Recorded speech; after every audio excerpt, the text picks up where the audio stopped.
Hello everyone and welcome back to the Horror Hut. Before you drift off, it would be a nice idea if you could leave a comment to let me know where you are listening from. Please don't forget to give the video a like and subscribe to the channel. Right, let's get comfy and relaxed, and let's begin. Story 1, Abandoned Way Station, Silent Trucks Await. I always thought there was something wrong with that way station. I'm a truck driver. Been at it for 15 years. You'd think I'd get used to the oddities of the road, the strange motels, the late-night diners with flickering neon signs, even the weird characters you meet at rest stops. But the way station was different. It whispered wrongness in a way I couldn't shake. That night, I was coming back from a delivery in Tennessee. The sky had been overcast since I'd left Knoxville, thick gray clouds pressing down like a lid on the world. The highway was quiet, only a few cars here and there, and the radio played some old country tunes that felt too cheerful for a night like this. I remember the taste of stale coffee lingering on my tongue, and the rough fabric of my jacket rubbing against my neck as I pulled onto the exit ramp. The way station sat just ahead. As usual, the gates were chained shut, the offices boarded up with plywood, but the dim yellow bulbs above the building were on. The light wasn't steady. It flickered in an uneven rhythm, like an old projector skipping frames. Not normal for a place that was supposed to be out of commission. I slowed my rig to a crawl, the tires crunching against the gravel shoulder. Something about the quiet hum of the idling trucks parked there made my skin crawl. I glanced to my left, catching a flicker of movement behind the grimy windows of the station's office. Shadowy figures, just silhouettes, standing still as statues. I blinked hard, wondering if I'd imagined it. But no, there they were. Watching. I rubbed my eyes and looked again. The figures hadn't moved. Not a twitch, not a breath. Just watching. The trucks parked in the lot, too, all lined up neatly, engines humming softly. No drivers visible anywhere. I glanced under the cabs, behind the trailers. The lot was empty, except for those silent machines, waiting. "Hello?" I called out, my voice sounding small in the cab. No answer. My breath fogged the cracked window, and I wiped it away with the sleeve of my shirt, the fabric rough and damp from the humid night air. I could taste the faint saltiness on my lips, probably from biting them too hard.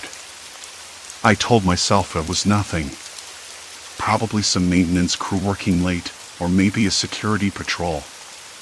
The kind of stories you tell yourself to feel safe. But the more I stared, the more the hair on the back of my neck prickled. I shifted in my seat, the leather creaking beneath me, and reached for the radio. Maybe I could call Highway Patrol, ask if the station was in use. The button clicked, static hissed, but no response came. No chatter, no crackle of voices. I sighed and started to pull forward, the engine's rumble filling the silence. That's when I noticed the headlights flicker on one of the trucks in the lot. Just for a second. Like a warning flash. My hands tightened on the wheel.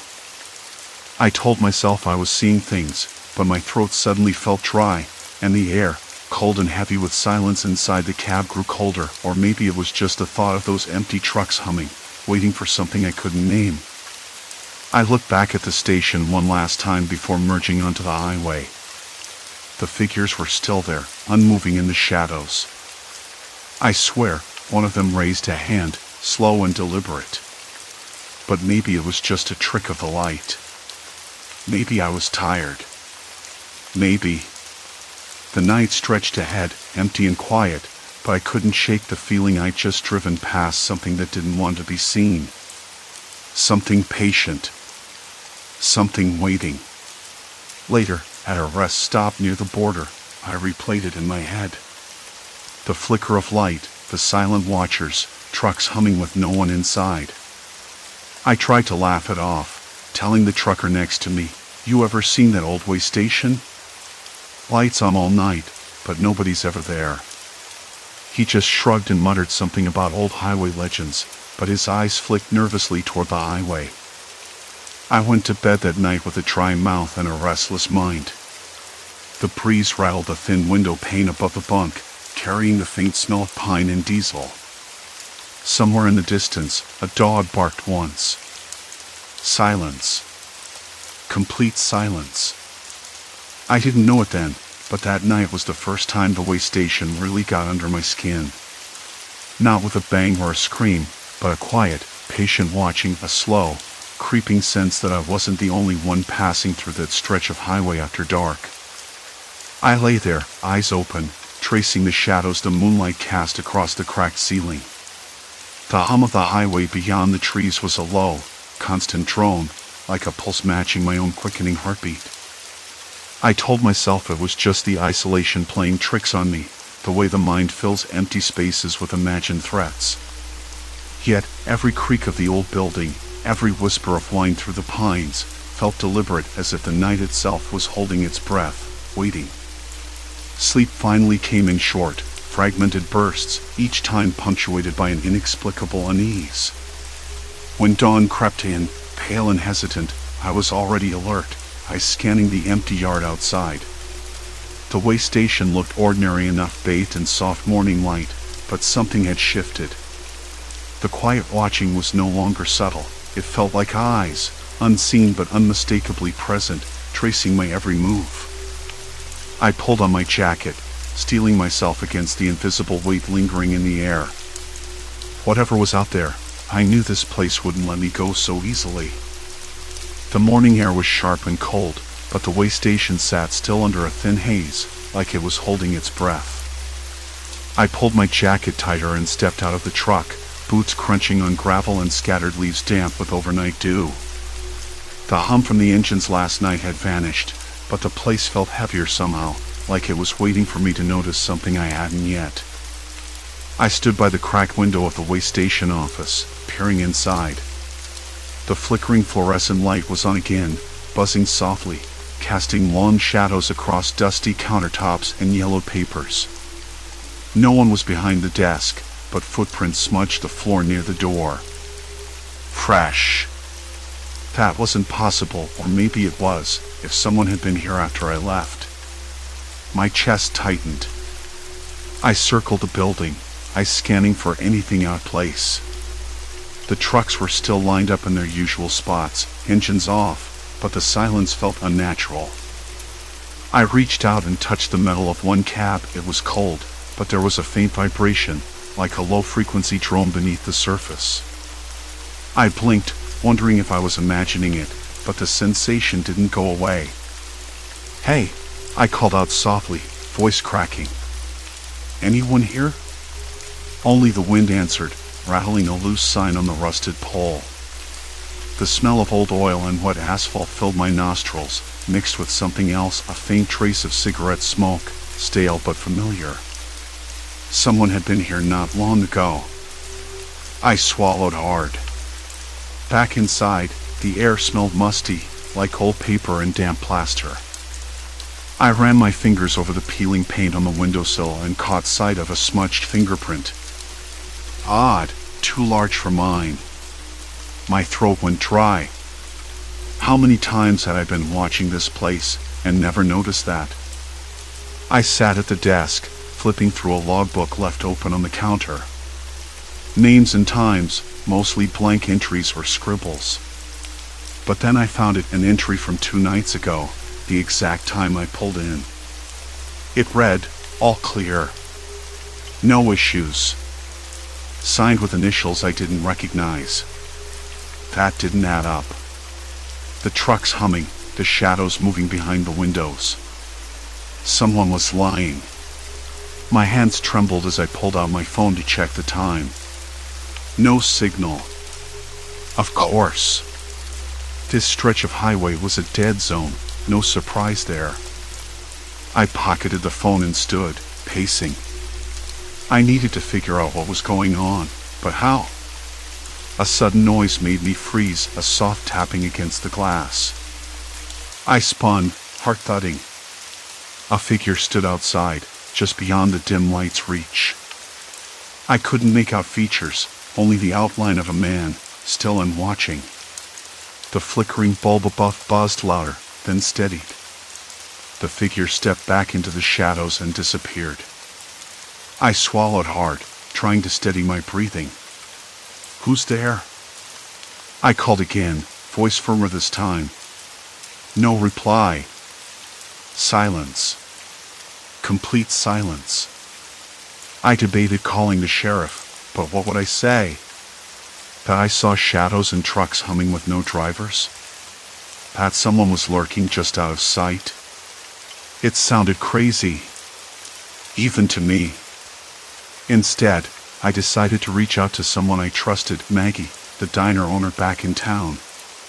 She wasn't just someone who served me coffee. She had a knack for noticing things, for reading between the lines. If anyone could help me make sense of this, it was her.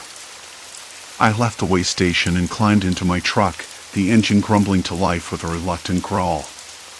As I pulled away, I glanced back at the building one more time. The lights were still on. The windows reflected my headlights like dark mirrors. For a moment, I thought I saw a face, a quick flicker of movement just inside. Then nothing. The drive to town was tense, the road empty except for the occasional bird call or rustle of wind through the trees. I tried to focus on the road, but my mind kept drifting back to those trucks. Why would their engines hum if no one was driving them? Was someone using the way station as a staging ground? For what? At the diner, Maggie was wiping down the counter when I walked in. "You look like you've seen a ghost," she said, eyes narrowing with concern. "Maybe I have," I replied, sliding into a booth. Or something worse. The way station's been acting strange. Lights on, trucks running, but no drivers.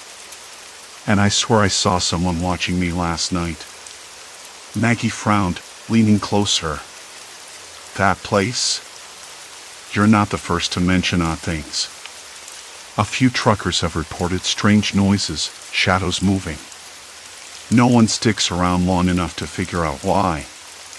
Any idea who's behind it?" I asked. She shook her head. "Could be anyone.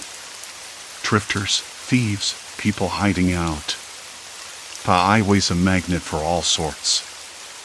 I ran a hand through my hair. "I'm not just worried about trespassers. I think something bigger is going on. Someone's using that place for something, and I want to find out what." Maggie studied me for a long moment. "You're in deeper than you think. Just be careful, okay? Sometimes the scariest things aren't what you see. It's what you don't." Her words hung in the air as I left the diner, the late morning sun casting long shadows across the empty streets. On the drive back, I stopped by a gas station to grab some supplies, flashlight, extra batteries, bottled water. I figured if I was going to dig deeper, I'd better be prepared for whatever I might find. That evening, I returned to the way station under the cover of twilight. I still can't explain it. The place looked different now, less like an abandoned relic and more like a trap. The lights inside flickered erratically, and the hum of engines was louder, more insistent. I parked a safe distance away, watching. One by one, headlights blinked on in the trucks parked along the lot. The engines purred, low and steady, but no one climbed in or out. I felt a cold knot tighten in my stomach. Then, from the edge of the lot, a figure emerged, a man, slow and deliberate, moving toward the way station office. His face was obscured, but I caught the glint of a cigarette in his hand. He glanced around before entering the building. I debated following him, but held back. Instead, I watched from the truck, heart pounding. The building's interior lights flickered more violently, shadows dancing across the windows like restless spirits. The man stayed inside, but the trucks continued their silent vigil. Minutes passed. Then, the office door creaked open, and the man stepped out, disappearing into the night. I sat frozen, realizing that I was witnessing something carefully controlled, a ritual almost. The trucks, the lights, the silence, they weren't random. They were signals. Messages. Warnings. I didn't know what they were waiting for, but I was certain now it wasn't just me. Someone else was interested in this place, watching, waiting. And I had just put myself in their line of sight. The night thickened around me, colder and darker than before. I switched off the engine and sat in the blackness, the weight of unseen eyes pressing down like a storm about to break. Something was coming. I just didn't know what it was yet. The man disappeared into the night, swallowed by the shadows that seemed to crawl along the cracked asphalt. The trucks stayed still, their engines humming like slumbering beasts. I sat frozen behind the wheel, the heater long since died, replaced by a cold draft sneaking through the cracked window. My breath fogged the glass, and I wiped it away with a trembling hand. I didn't move for what felt like an eternity, but was probably no more than 5 minutes. The silence was thick, the kind of silence that doesn't just fill space, it presses against your skin. Then the faint scrape of tires against gravel broke the quiet. Another truck rolled in, slow and deliberate, like the others. Its headlights cut through the dark, landing on the way station office with a sickly yellow glow. The engine didn't die down. It never did. That steady hum was a constant, like the beating of some hidden heart. No driver climbed out. No one waved or called. The windows were tinted too dark to see inside.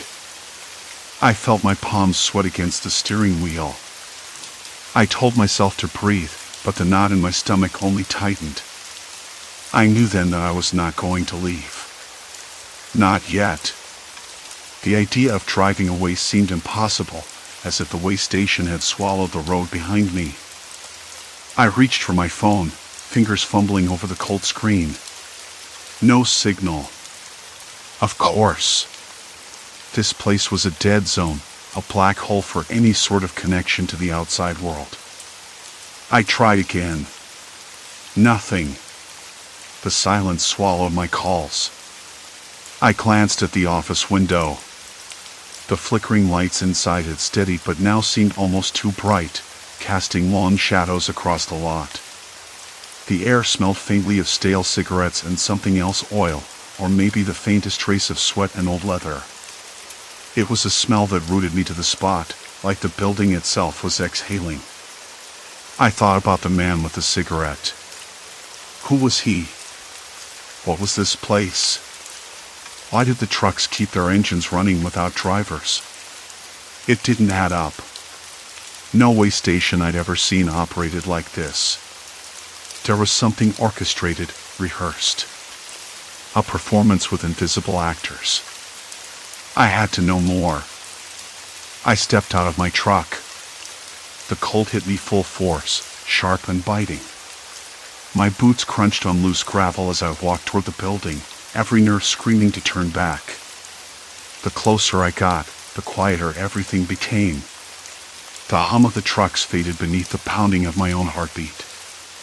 I stopped at the door. It was slightly ajar, creaking as the wind nudged it. Inside, the office was empty except for a single chair pushed back from a desk cluttered with papers. No sign of a man. The fluorescent lights flickered, casting an uneven glow over everything. I noticed a small radio on the desk, static crackling softly. The kind of radio you'd find in a trucker's cab. Then I heard it, a voice, low and hurried, barely audible over the static. "Dot, you don't understand. It's not safe to leave." I froze. The voice was distant but unmistakably human, male. It seemed to come from the radio itself. I leaned closer, trying to catch more. "Dot, they watch. If you don't follow the rules, you disappear." My skin prickled. I took a step back, then another. I needed to get out of here.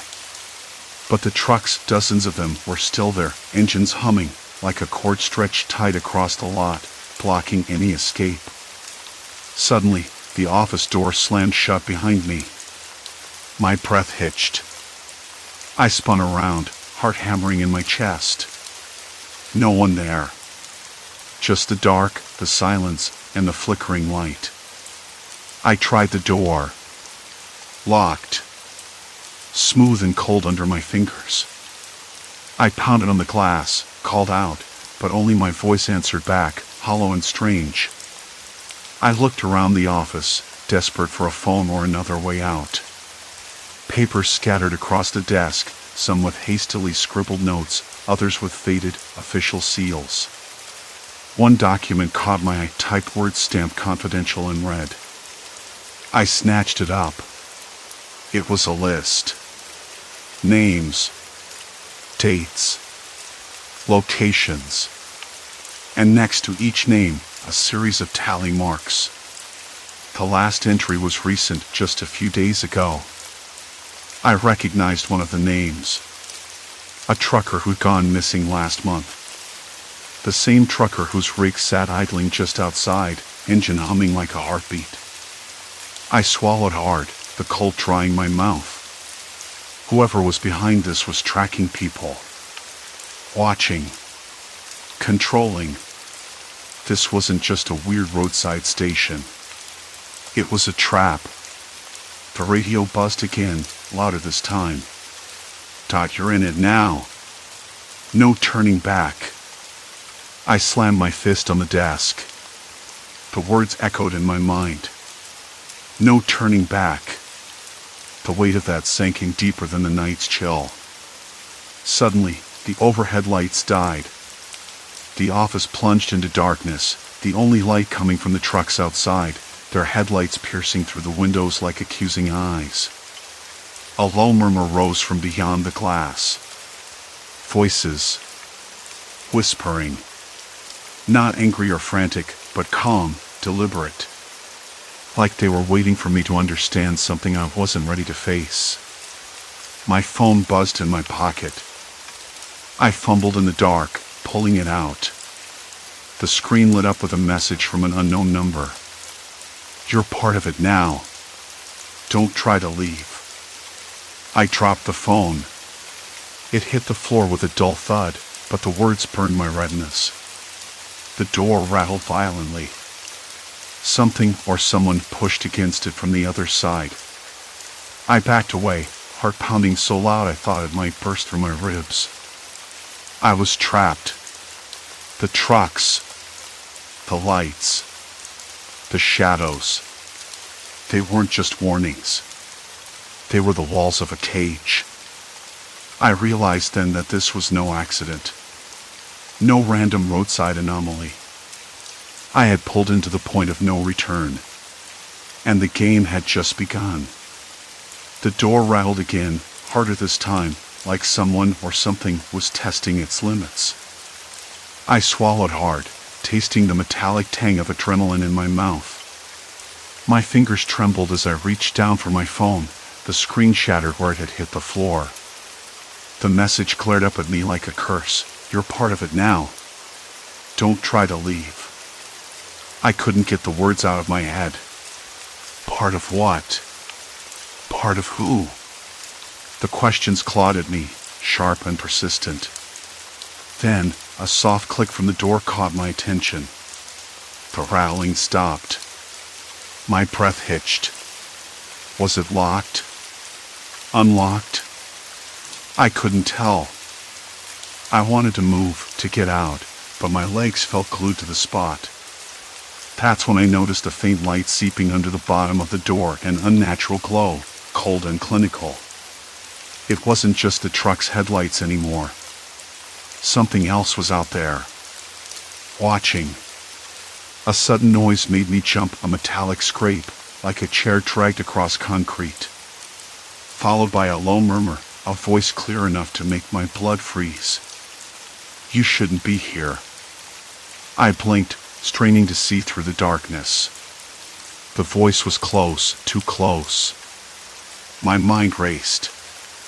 Whoever was outside, they knew I was inside. They weren't just waiting. They were hunting. I tried the door handle. Locked solid. No surprise there. I scanned the room, my eyes adjusting to the dim glow from the trucks. The walls were lined with old, peeling paint, the air thick with the smell of stale smoke and something sour, maybe sweat or rust. The floor was cold concrete, damp in places. I crouched, trying to steady my breathing. Another scrape. Another voice, this one a whisper. You can't leave. Not now. I pressed my ear to the door. No footfalls. No heavy breathing. Just the hum of the engines and that low murmur from beyond. But something else, something subtler, was there too. The faintest vibration under my fingertips, like the ground itself was waiting. I stepped back, heart hammering so loud it felt like it might crack my ribs. I needed a plan. But what plan? I was trapped inside a building no one else seemed to know existed, surrounded by trucks with engines alive but no drivers, shadowy figures lurking just beyond the glass, and now voices that spoke directly to me. I tried to remember what I'd seen earlier. The way those figures moved. Not ghosts, no. People. Men and women, maybe, but their faces were always obscured. Their eyes, when I caught glimpses, didn't blink. They didn't smile. They just watched.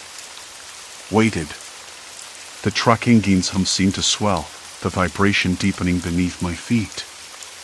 I pressed my palms flat against the wall, searching for anything, a loose panel, a vent. My fingers brushed against something cold and metallic. A crate. I pulled at it. Stuck. Hey! The voice came again, this time from the other side of the room. I spun around. A figure emerged from the shadows, stepping into the pale light. Not one of those faceless watchers, but a man, early 40s, scruffy beard, eyes sharp and calculating. He didn't look angry, but his presence was heavy with warning. You shouldn't have come here, he said quietly. It's not safe. I swallowed, fighting the urge to bolt. Why? What is this place? He glanced toward the door, then back at me, as if weighing his words. It's a holding pen. For people like you, curious, nosy, stubborn. People like me? I echoed, voice shaking. What does that mean? He shook his head, a bitter smile flickering. You don't want to know. But now that you're here, you're part of the system. The hum outside deepened again. I glanced toward the windows. The trucks sat in neat rows, their lights cutting through the dark, their engines alive and waiting. No drivers. No signs of life except those machines, like some kind of silent army. Waiting for what? I asked, my throat dry. He hesitated. For the next move. For control. They use this place to keep people in line. To remind them there's no escape. My mind reeled. Who are they? He met my gaze steadily. The ones who pull the strings. The ones who decide who disappears and who stays. His voice dropped to a whisper. And you're on the list now. I backed away, heart racing, every instinct screaming to run. But the door remained locked. The windows were thick, reinforced. The only sound was the endless drone of engines and the occasional whisper from outside. Listen, he said urgently, stepping closer. You need to stay calm. Don't do anything reckless. They watch everything. Watch. How? Why? The questions spilled out, desperate. The cameras. The microphones. This place is wired. Every move you make, Every word you say, they know. He glanced at the door again. That's why the trucks are running. It's a signal. A warning. A sudden flicker caught my eye. The lights above us pulsed briefly once, twice, then steadied. I felt a chill crawl down my spine.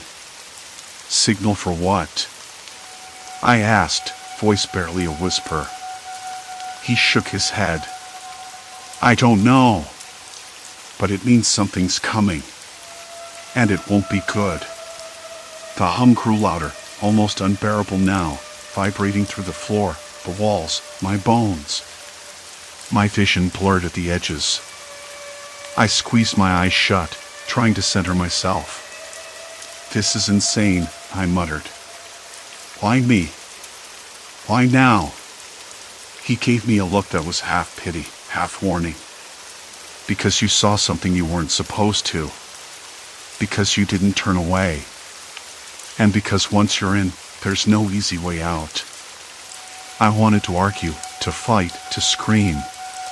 But the weight of his words settled over me like a shroud. The cage wasn't just the building. It was the system. The silence before the storm. Then, from beyond the door, a new sound. Not a voice. A slow, rhythmic tapping. Like fingers drumming on metal. Steady. Methodical. I froze. The man's eyes narrowed. That's them. They've started the countdown. A cold sweat broke across my forehead. I swallowed again, dry and bitter. Countdown for what? I whispered. He didn't answer. Instead, he reached into his jacket pocket and pulled out a small, folded piece of paper. With trembling hands, he handed it to me. Read this. It might help.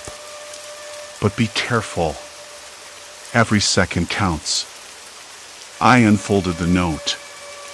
The handwriting was neat, precise. Find the third truck.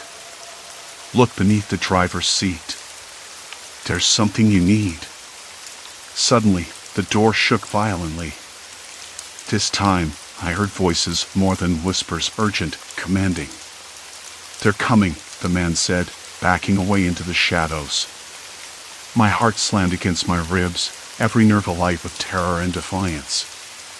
The trucks outside roared louder, engines rising in pitch as if ready to roar to life. I looked at the paper again. No time to think. Beneath the heavy sky, the way station loomed quietly, a forgotten relic half swallowed by creeping shadows. I had to move. The cage was closing, and the game was far from over. The door slammed shut behind me with a force that echoed like a gunshot in the stale air. My hand shook as I held the note, the paper crumpled slightly from my grip. The words burned in my mind, find the third truck. Look beneath the driver's seat. There's something you need. Outside, the engines of the trucks roared to life, a low, humming drone that filled the night and vibrated through the floor. A cold sweat slicked my back. The man's warning, they've started the countdown, was no longer a cryptic threat. It was a deadline. I glanced toward the windows. Shadowy figures pressed against the glass, their outlines jagged and shifting. No one moved with haste, but the tension was palpable, like a storm on the horizon. They were waiting, watching, calculating. The third truck stood parked just beyond the first two, its faded paint chipped and scratched. I remembered the man's words and forced myself forward. Each step felt heavier, the weight of the unknown pressing down on my shoulders. The night air was thick with the smell of diesel and something else, stale sweat, old rubber tires left to bake in the sun, the faint metallic tang of fear. I reached the driver's side door and hesitated. My fingers searched for the handle, cold and slick with condensation. The engine hummed steadily, like a heart beating in the dark. I slid inside, every muscle taut, senses sharpened. The faint glow of the dashboard lights illuminated a small space beneath the seat. My hand plunged into the shadowy hollow and brushed against a slim object wrapped in plastic. Heart pounding, I pulled it out. A small recorder. I pressed the button. Static crackled, then a voice, low, hurried, almost whispering, filled the cab. If you're listening to this, it means they're closer than ever. The trucks are primed, but it's not about moving freight anymore. It's about control. They don't want witnesses, not anyone who knows what's really going on here. I swallowed hard. The voice faltered, then resumed. The way station is a front. A trap. They watch, they wait. The engine's running? It's a signal. Once the countdown hits 0, they'll make their move. You have to get out. Now! A sudden banging on the truck's side jolted me upright. I froze, breath caught in my throat. The tapping was relentless, urgent, no longer distant or methodical. Closer. They were on me. I didn't have time to think. The truck's engine was still humming, the cab filled with stale air and the faint scent of oil.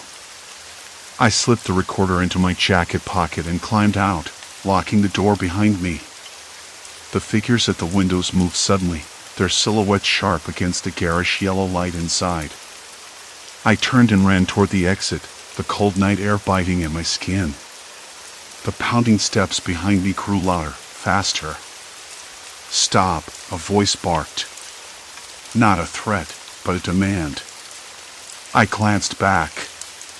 A man stepped forward from the shadows, face half hidden beneath a cap. His eyes were hard, but not without something else, urgency, maybe desperation. You don't understand what you're running from, he said. Neither did I.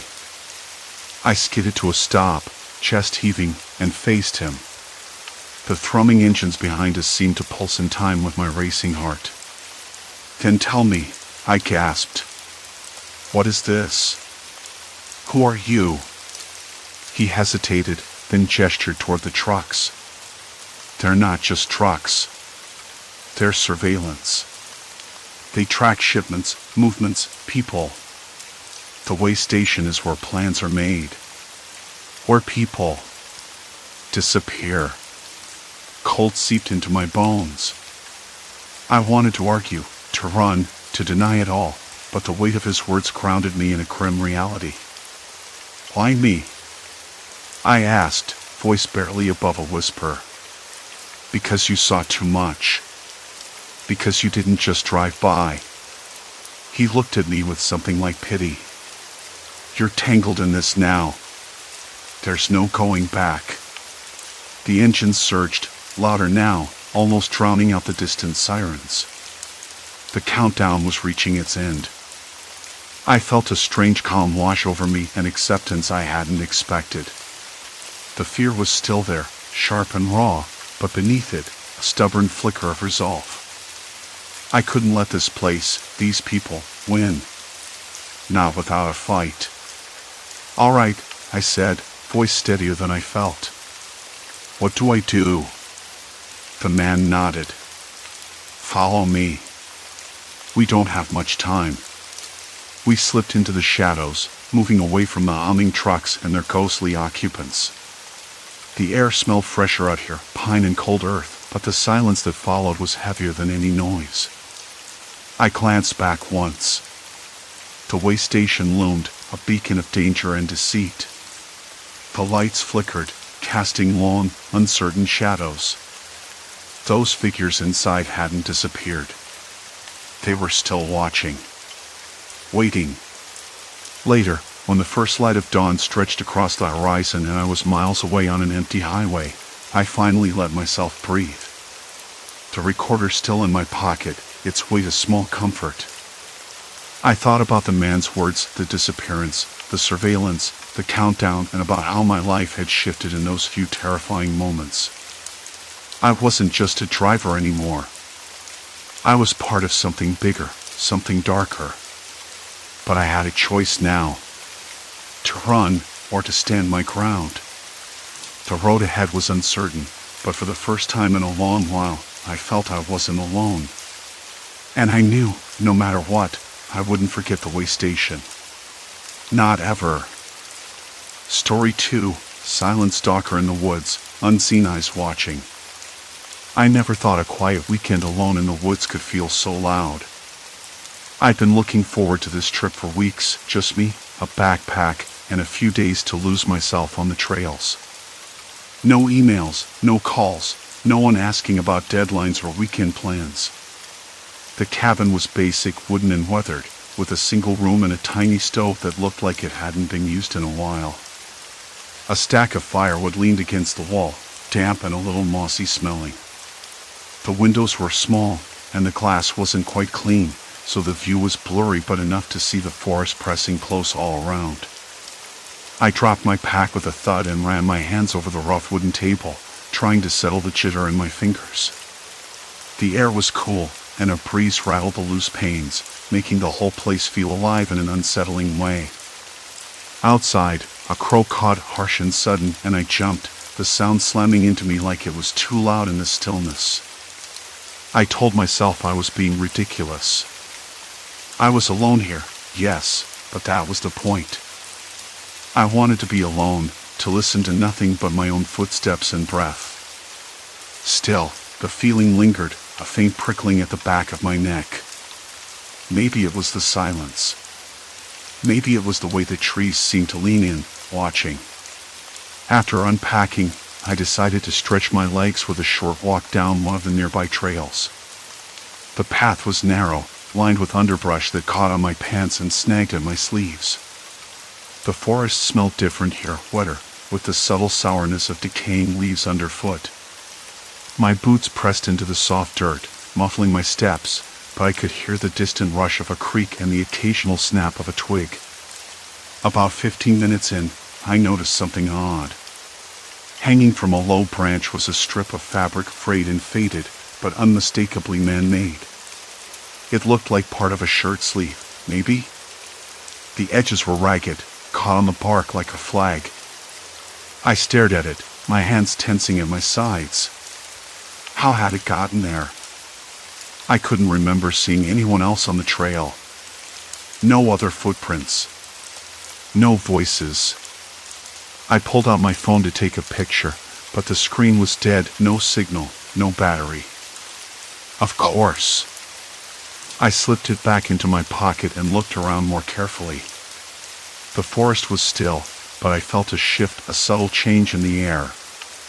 Like something had noticed me. I shook my head and tried to laugh it off. Probably a hunter's rag, I muttered to myself, though I hadn't seen any hunters either. On my way back to the cabin, I found more signs. A half-eaten granola bar, tucked under a pile of leaves beside the path, just out of direct sight. Not the kind of thing a bear would leave neatly wrapped but not finished. I knelt down, careful not to disturb anything, and sniffed the air. The sweet, cloying smell of honey and oats mixed with the damp forest musk. I touched the wrapper with a fingertip, sticky and crinkled. Someone had been here recently. My pulse quickened. I told myself to calm down, to think logically. Maybe a hiker had passed through earlier and left those things behind. I wasn't the first person to stay here. Still, the idea that someone had lingered close enough to watch without ever stepping onto the cabin's porch made my skin crawl. Back inside, I locked the door and double-checked the windows, as if that would help against the invisible eyes. The cabin felt smaller now, the walls closing in. The fading light outside cast long shadows that shifted like slow-moving creatures. I pulled my jacket tighter around me and sat by the window, trying to focus on the stillness. I wanted to tell myself it was nothing. Just the forest playing tricks on me. But then I caught movement, a flash of something dark between the trees, too deliberate to be a bird or a squirrel. My breath caught, and I blinked hard. The shape was gone. Maybe I'd imagined it. Maybe the fabric, the food, the glimpse of movement were all separate things, unrelated. But the thought that someone could be out there, watching me, unseen and silent, clung to the edges of my mind. I tried to distract myself by unpacking my gear, lining up my supplies on the table. The familiar routine helped, but I kept glancing toward the windows, half expecting to see a face watching back. The cabin's creaks and groans settled into the background noises of an old wooden shelter, but every little sound made me stiffen, a branch scraping, a dry leaf tumbling across the porch. Dinner was a quiet affair, a tin of beans heated over the stove, the smell filling the tiny room with something warm and domestic. I ate slowly, every bite tasting faintly metallic, my appetite dulled by the strange tension knotting in my chest. Afterward, I washed the dishes in a basin, the water cold and rough against my hands. Outside, the forest was dark now, the trees black silhouettes against a sky smeared with stars. The wind had picked up, whispering through the branches like a secret. I thought about the person who might be out there, their reasons for staying hidden, for watching without ever stepping forward. I wanted to believe they were harmless, just another loner like me, maybe curious or shy. But the idea didn't sit right. I stood by the window one last time before bed, tracing the patterns of light and shadow on the trees. A sudden rustle made me freeze. Something moved just beyond the range of the porch light, a slow, deliberate motion. I blinked, and it was gone.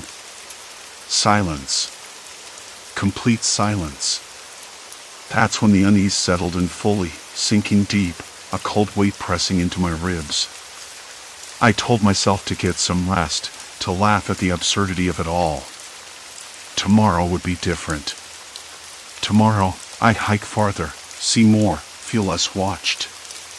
But as I lay on the thin mattress, the cabin's wooden walls creaking softly, I couldn't shake the feeling that I was no longer alone. Not really. And that something was already waiting. The night didn't bring the peace I'd hoped for. By the time dawn crawled over the horizon, pale and hesitant, I was already sitting on the porch steps, a cup of lukewarm coffee cradled between my hands. The steam curled upward, vanishing in the chilly air. I stared out into the dense green, where the trees stood like silent sentinels, their trunks mottled with moss and age. The forest felt different in the daylight, less ominous but no less watchful. I thought back to the torn fabric I'd noticed yesterday. It was still there, hanging limply from a low branch near the edge of the clearing. I hadn't been imagining it. Someone had been here. Someone had marked the trees, left traces. And then the half-eaten food, carefully placed just out of sight but not hidden. The thought of those things unsettled me more than the idea of an animal. People didn't leave scraps like that for squirrels or deer. I slid off the steps, boots crunching on dry leaves, and headed toward the fabric. It was a strip of faded cloth, maybe from a shirt or a jacket, frayed at the edges, snagged on a rough bark ridge. My fingers brushed it tentatively. It smelled faintly of smoke and something earthy or damp moss mixed with old sweat. I pulled it free and held it up to the dim light that cast long, dancing shadows. Nothing else on it, no blood or dirt that stood out. Just a scrap, but a message of sorts. I scanned the area, eyes flicking between tree trunks and underbrush. Then I spotted it, a small pile of nuts, half-eaten and scattered, tucked behind a fallen log. Not quite a nest, but definitely left there on purpose.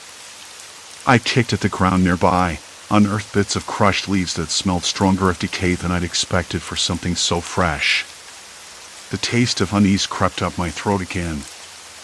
I took a deep breath, trying to steady the tremble in my hands. "Okay," I muttered, "you're being watched." So what next? I debated going back to the cabin, but curiosity gnawed at me like a persistent itch. I needed information, or at least a better grasp of what I was dealing with. If there was someone out there, they weren't just passing through. They were close. Too close. The forest was quiet except for the usual morning chorus of birds and the occasional rustle of small animals.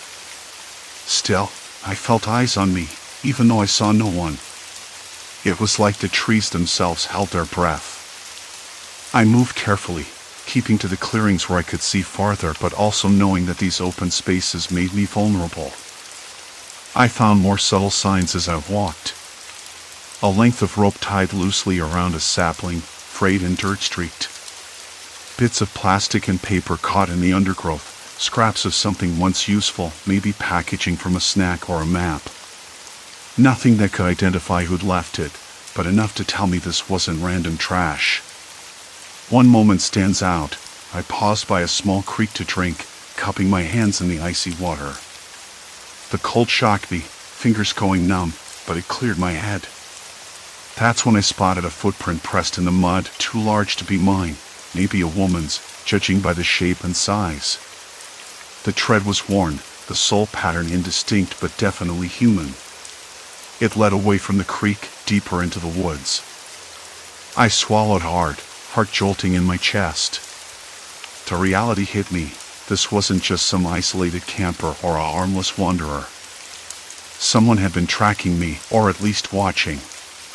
Back at the cabin, I tried to piece everything together while the morning sun climbed higher. I sketched a rough map in my notebook, marking the spots where I'd found evidence. The torn fabric, the half-eaten food, the rope, the footprint. Patterns, maybe. Or just a trail someone wanted me to see.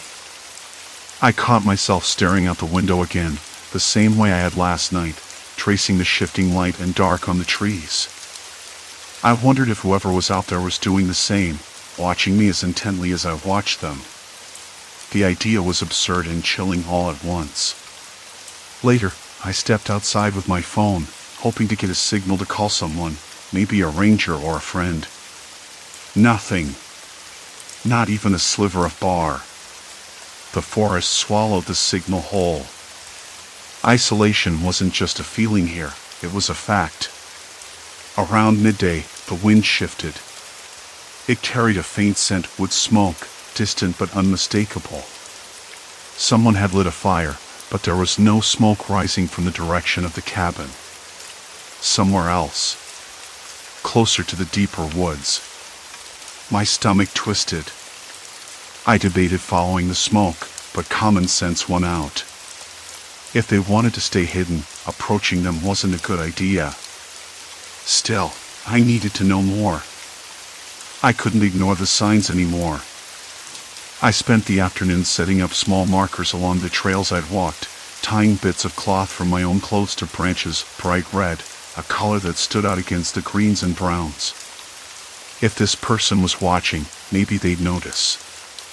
Maybe it was a way to communicate, or a warning. As dusk approached, the forest changed again.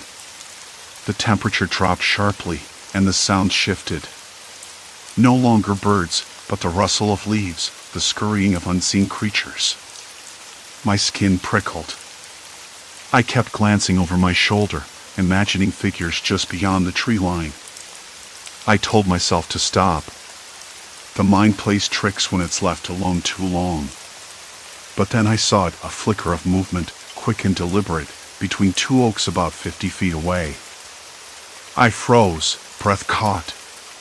Holding perfectly still, I squinted but couldn't make out details, just a shadow slipping back into the underbrush. I wanted to call out, to ask who was there, but my voice caught in my throat. What if it was a mistake? What if I pushed too hard? I didn't want to provoke someone who'd already made it clear they wanted to remain unseen. Instead, I whispered, "I'm not here to hurt you," though I wasn't sure if I was reassuring them or myself. The forest absorbed my words like a secret swallowed whole. Night came fast and dark, the sky turning an inky black with stars muted behind thick clouds.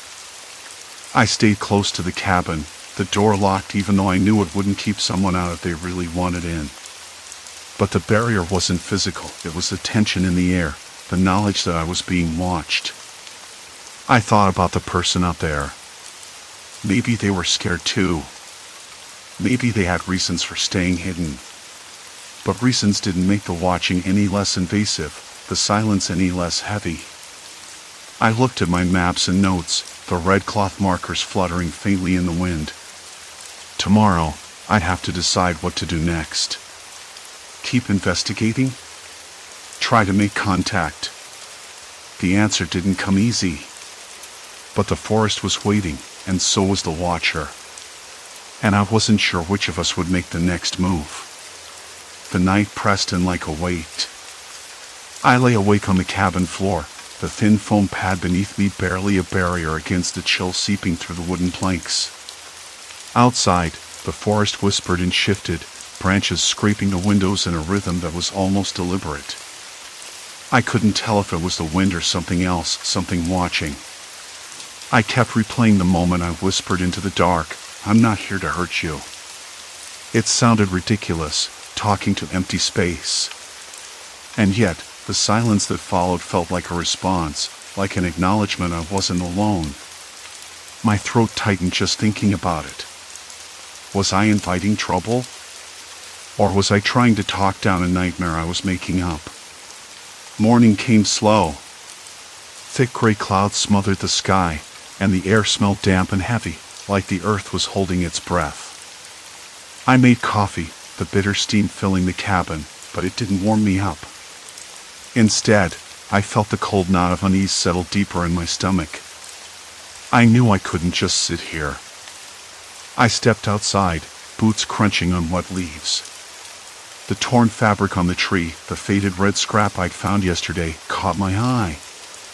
It fluttered weakly, snagged on a branch about 20 feet from the cabin. I moved closer, fingers brushing the rough cloth. Something about it felt personal, like a mark left deliberately, a message or a warning. Half-eaten food. I found that too. A small package of crackers, torn open and nibbled on, hidden beneath a pile of pine needles near the edge of the clearing. It wasn't mine. I hadn't left anything here. Whoever or whatever was out there had been close enough to watch me without ever stepping into the open. I didn't want to believe they were dangerous. But the thought wouldn't go away. Someone had been living here, in the shadows, studying me.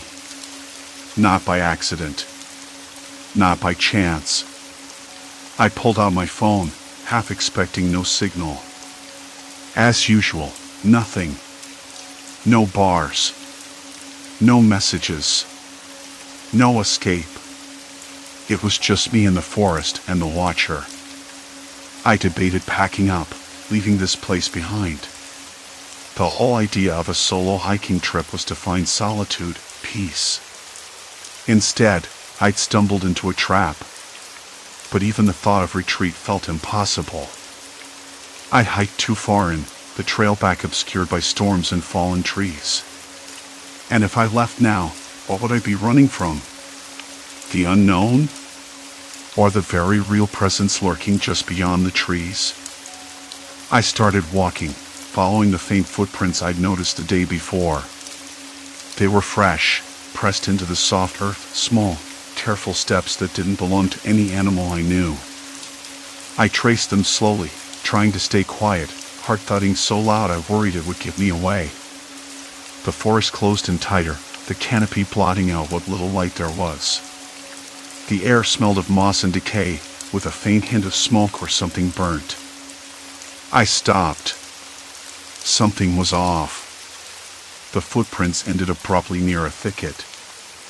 I scanned the underbrush and spotted something else, a makeshift shelter, crudely built with branches and tarps, hidden beneath a tangle of vines. My breath hitched. This was no transient camper's hideout. It was deliberate.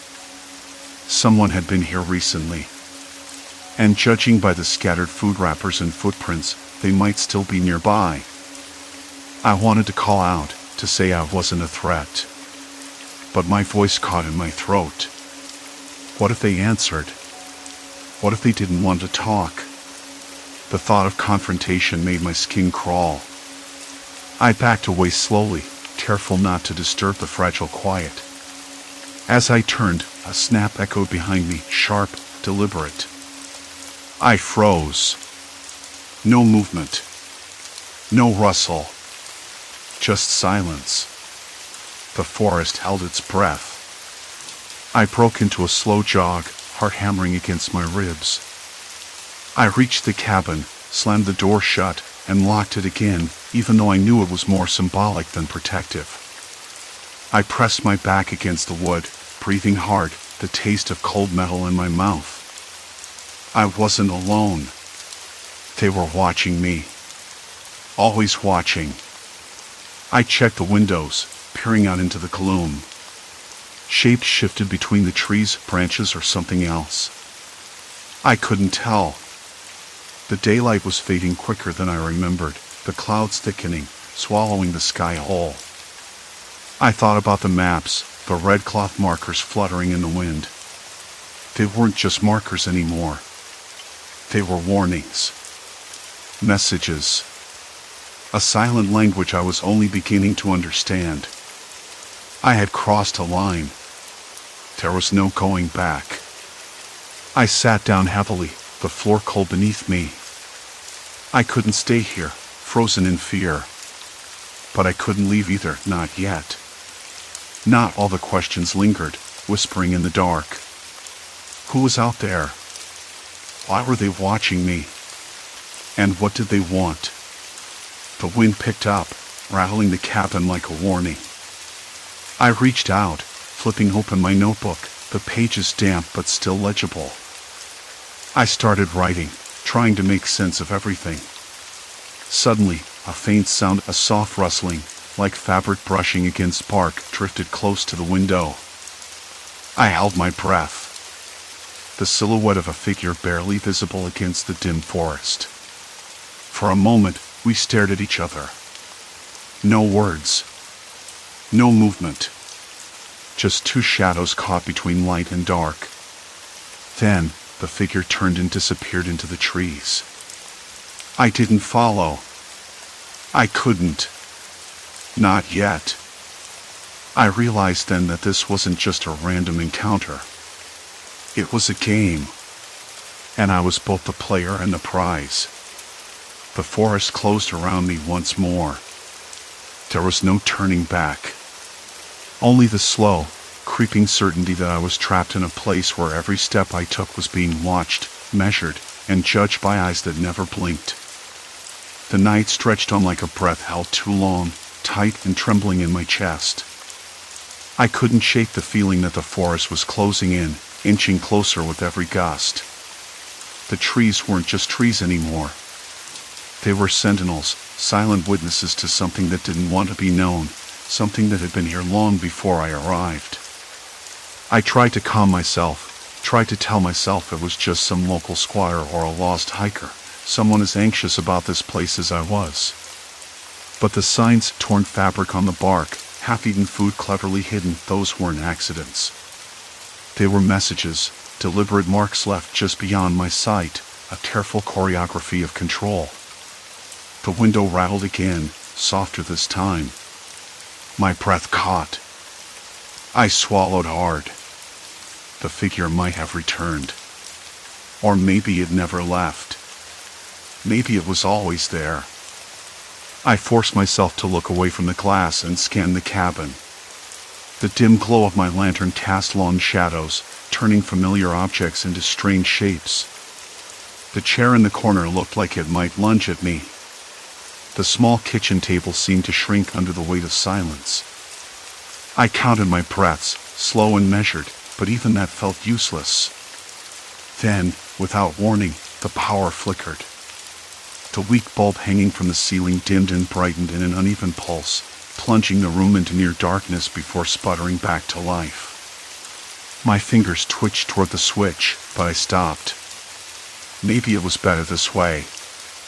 The light was a fragile shield, and I didn't want to test its strength. I moved toward the door, heart thudding painfully against my ribs. If I stayed in one place too long, I'd become easy prey to the unseen watcher. I needed to know more, to confront whatever was out there, even if it meant stepping into the dark myself. Outside, the air was mercilessly cold, sharper than I remembered from earlier. It bit at my skin through the thin jacket I wore, and the trees whispered secrets in the wind. My boots crunched softly on the dry leaves.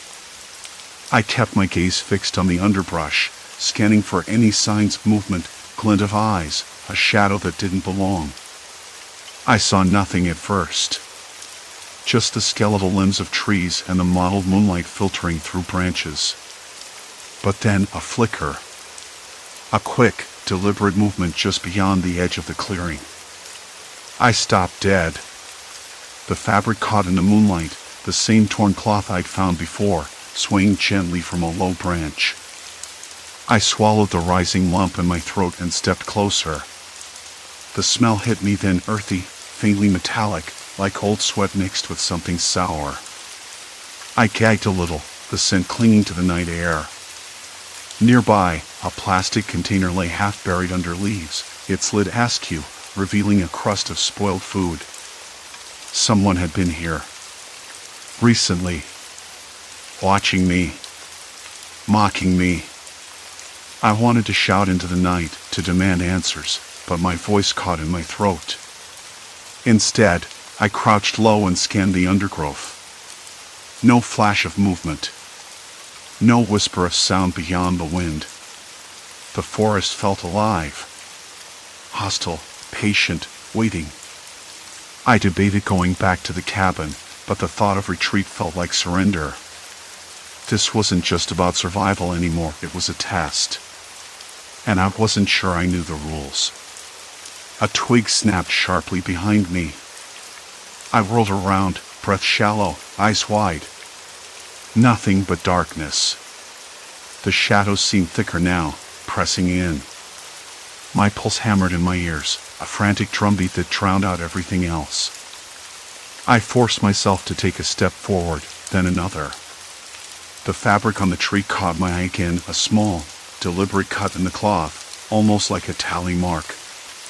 A message? A counting of days? Or a warning? I pressed on, deeper into the woods, each step more hesitant than the last. The scent grew stronger, sour and stale, and then something else, smoke. Faint, but unmistakable. I paused, listening. No crackle, no flame. Just the memory of fire, lingering like a ghost. I found a small clearing, the ground trampled and bare, with a circle of stones stained dark. Someone had made a fire here recently. Not days ago. Hours. Maybe less. The thought sent a shiver down my spine. This person was close. Watching. Maybe even waiting for me. I wanted to turn back, to lock the door and hide, but the pull of this place, the need to understand, was stronger. The air was thick with tension, so thick I could taste it, metallic and bitter, like blood on my tongue. Suddenly, a voice. Soft, low, almost a whisper carried on the wind. I froze, every muscle taut. You shouldn't be here. It was close. Too close. Behind me, just beyond the edge of the clearing. I spun around, heart hammering against my ribs like a cage of wild birds. Who's there? My voice cracked, more desperate than I intended. What do you want? Silence. Then a rustle, the sound that seemed to vibrate in my bones of fabric brushing bark again. I swallowed hard. Look, I'm not here to cause trouble.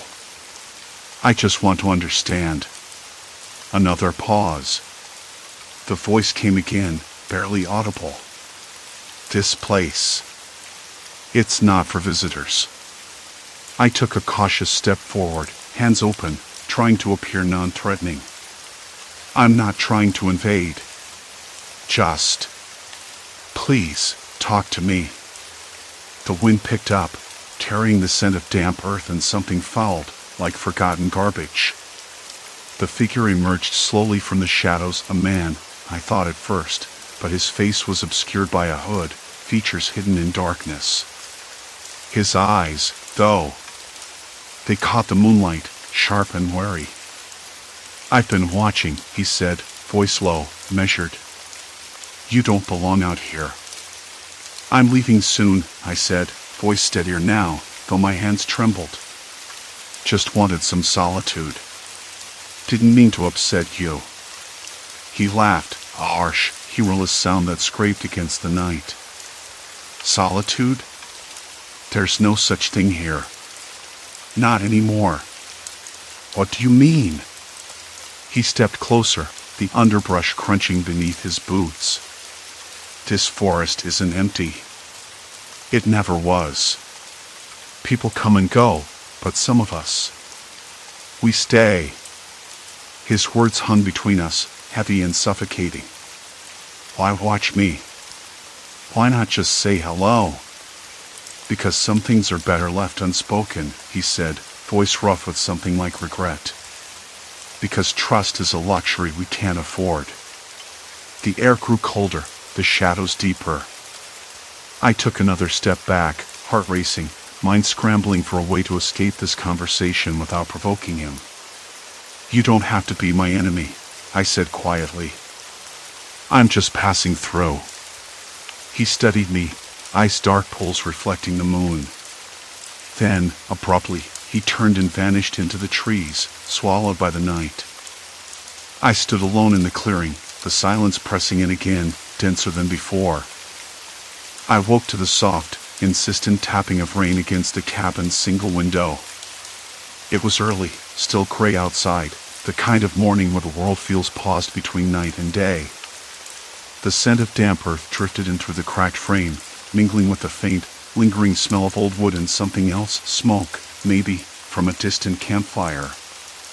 My throat was dry, and the inside of my mouth tasted faintly of metal or rust. I sat up slowly, muscles stiff, the thin mattress creaking beneath me. The cabin was so quiet I could hear the rain's rhythm clearly, the occasional drip from the eaves, and, just faintly beyond the wall, the dull rustle of wet leaves shifting in the wind. I ran my hand over the rough, weathered tabletop where I'd left my journal and a half-empty bottle of water. The ink was smudged on some pages, smeared from a spill or maybe my own careless fingers.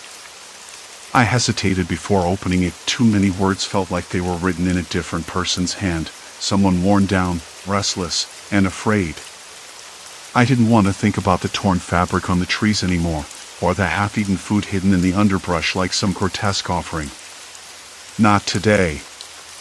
But the memory was a shadow I couldn't shake. How long had this watcher been there? How long had they known I was here?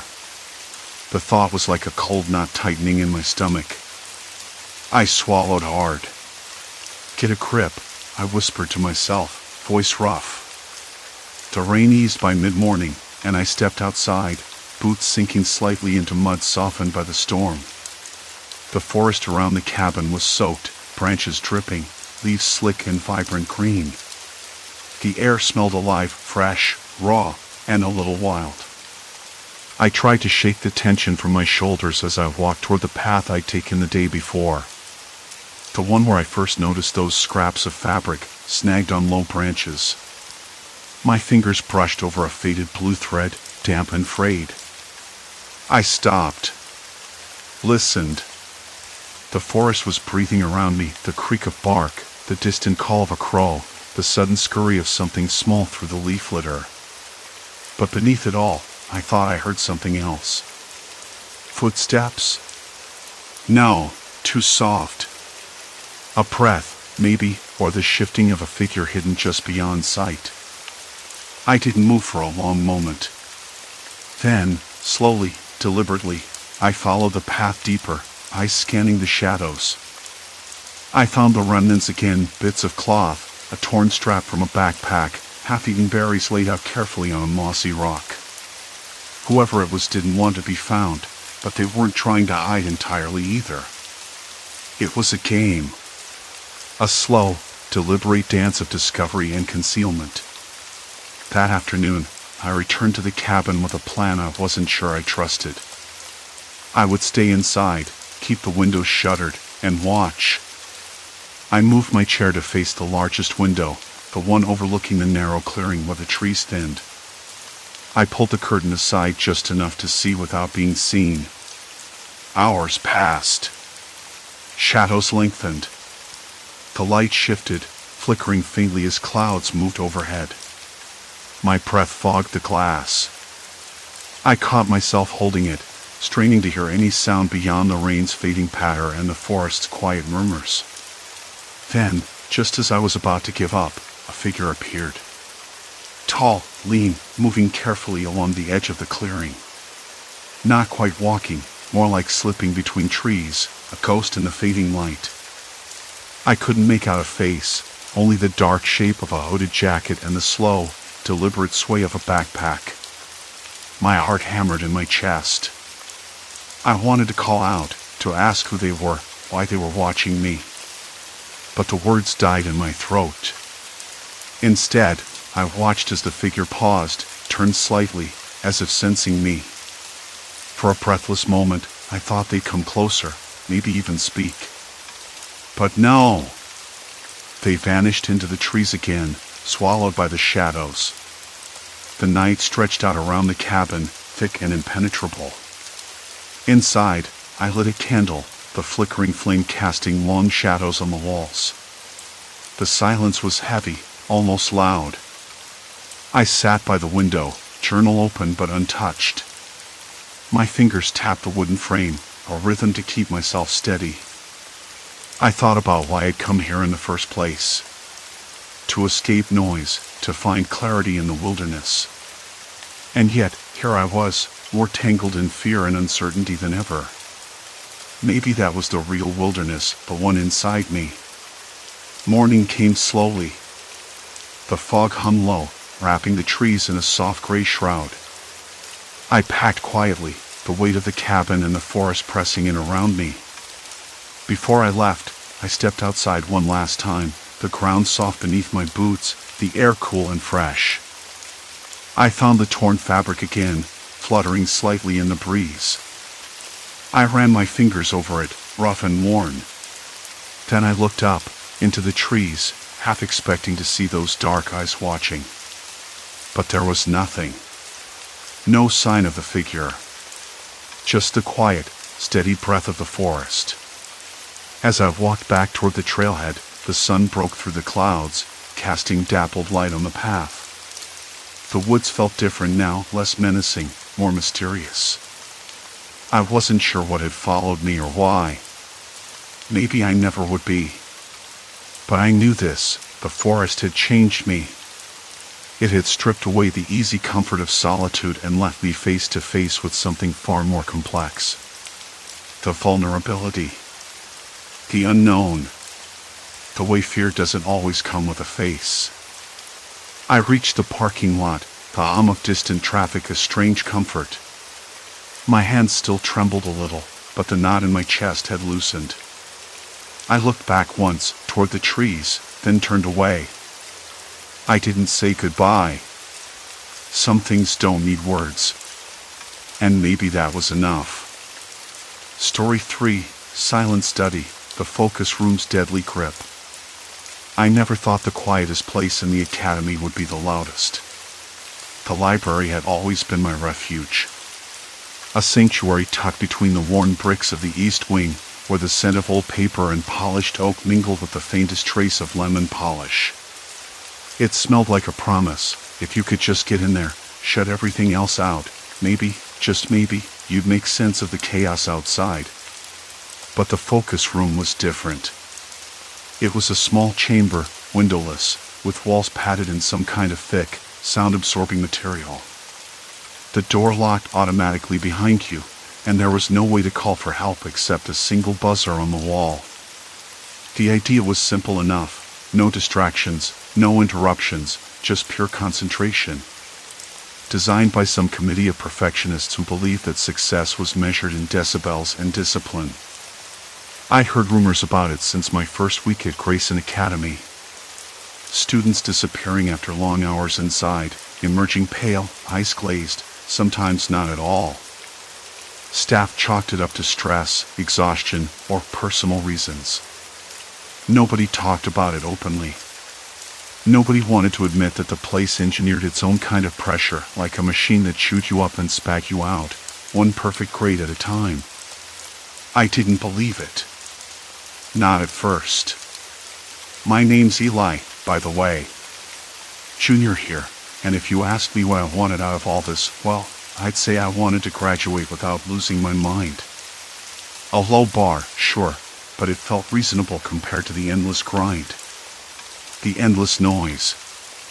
That morning, the hallway was colder than usual. The kind of cold that seeps into your bones, not from the air conditioning, but from something else. Something harder to place. I was on my way to the cafeteria, craving something warm and sweet, maybe a cinnamon roll if I was lucky, when I passed the focus room. It was quiet, as always. Too quiet.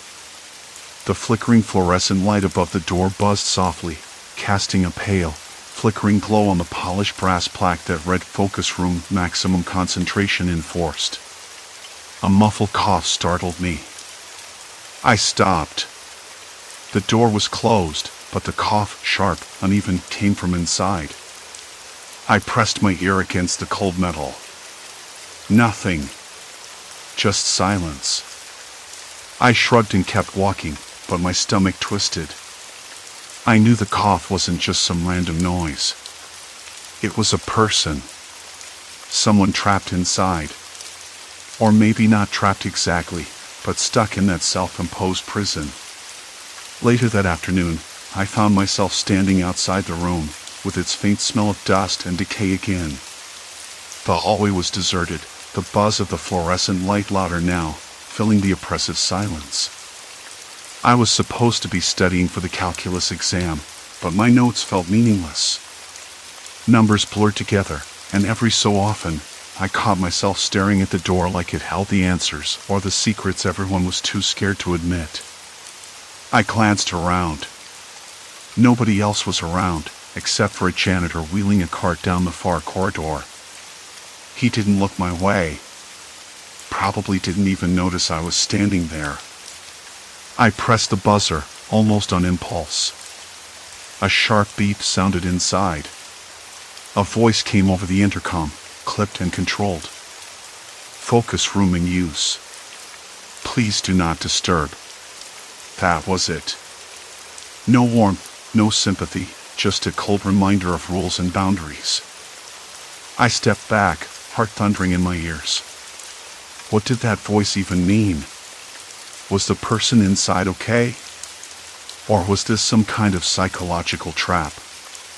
The kind where the silence gets inside your head and starts twisting everything you think you know? It was ridiculous. I told myself as I headed back to class. But the unease didn't fade. That evening, after dinner, I met up with Lena in the common room. She was the only person who seemed to notice when I was on edge. Her eyes were sharp, curious, always a little too honest to be comfortable. You've been spacing out all day, she said, fiddling with the zipper on her backpack. What's up? I hesitated. Part of me wanted to tell her about the focus room, the cough, the silence. But that sounded paranoid, and I wasn't sure if I wanted to sound that way. Nothing, I said, forcing a smile. Just tired. She didn't buy it. You know, people have been disappearing after spending hours in there, she said, nodding toward the east wing. Some say it messes with your head. Like, not physically, but mentally. Come on, I said, shaking my head. That's just rumors. Maybe. But some of the top students who used that room haven't been seen for days. Or weeks. Her voice dropped to a whisper. Some think they crack under the pressure, or worse. They don't come back the same. I swallowed hard. The room suddenly felt colder in my mind, as if the walls were closing in. Why would anyone keep it open then? I asked, though I already knew the answer. Grades. Reputation. The kind of relentless pressure that made you feel like a failure if you blinked. Because, Lena said, her eyes glinting with something like fear or defiance, if you don't use it, someone else will. And if you're not at the top, you're nothing. She was right. That was the Academy's silent rule, the one everyone lived by but never spoke aloud. That night, I lay in my bed listening to the hum of the old radiator and the distant scrape of a broom in the hallway. I tried to shake the growing knot in my stomach, but it was stubborn. The image of that locked door, the muffled cough, the cold voice on the intercom, it all replayed in my mind like a broken record. Sleep came reluctantly. When it did, my dreams were tangled with whispers and shadows, and the feeling that something was watching not from outside, but from inside. The next morning, I found a folded note slipped under my door. No name, no signature. Just 3 words scrawled in hurried, uneven letters. Don't go in. I blinked at it, my hands trembling slightly. I told myself it was nothing. A prank, maybe, or some twisted joke to mess with me. But the warning stuck. It clung to my thoughts through breakfast, through the walk to class, through every moment I tried to focus on anything else. I knew I should ignore it. Pretend everything was normal. But the silence of that room, the disappearances, the note, all of it whispered a different story. And I couldn't stop listening. The note was still folded on my desk when I woke up. Breakfast was the usual blur of half-heard announcements and clinking cutlery. The dining hall smelled faintly of burnt toast and stale coffee. I caught a glimpse of Mara across the room, with its faint smell of dust and decay, her brow furrowed, eyes darting nervously toward the library wing. She hadn't mentioned anything about the disappearances, but her silence spoke volumes. I wondered if she knew something I didn't. Classes felt heavier today, the usual chatter muted. Even the teachers seemed distracted, their smiles a touch too forced. At some point, I found myself drifting, fingers tapping against the table, thinking about the locked room. The soundproof chamber designed to maximize focus. The perfect trap. After lunch, I lingered near the library entrance. The building's cool air smelled like old paper and polished wood, a curious comfort. I watched students enter and leave, some with eyes glassy and red-rimmed, clutching textbooks like lifelines. A few glanced over their shoulders, as if expecting something or someone to be waiting. I caught sight of Lucas, the guy who'd vanished last week. Or rather, I remembered him. He'd been the top scorer in calculus, the kind of student who made success look effortless.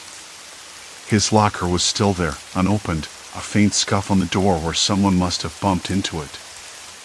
I wondered if anyone had gone through his things. Did they find anything unusual?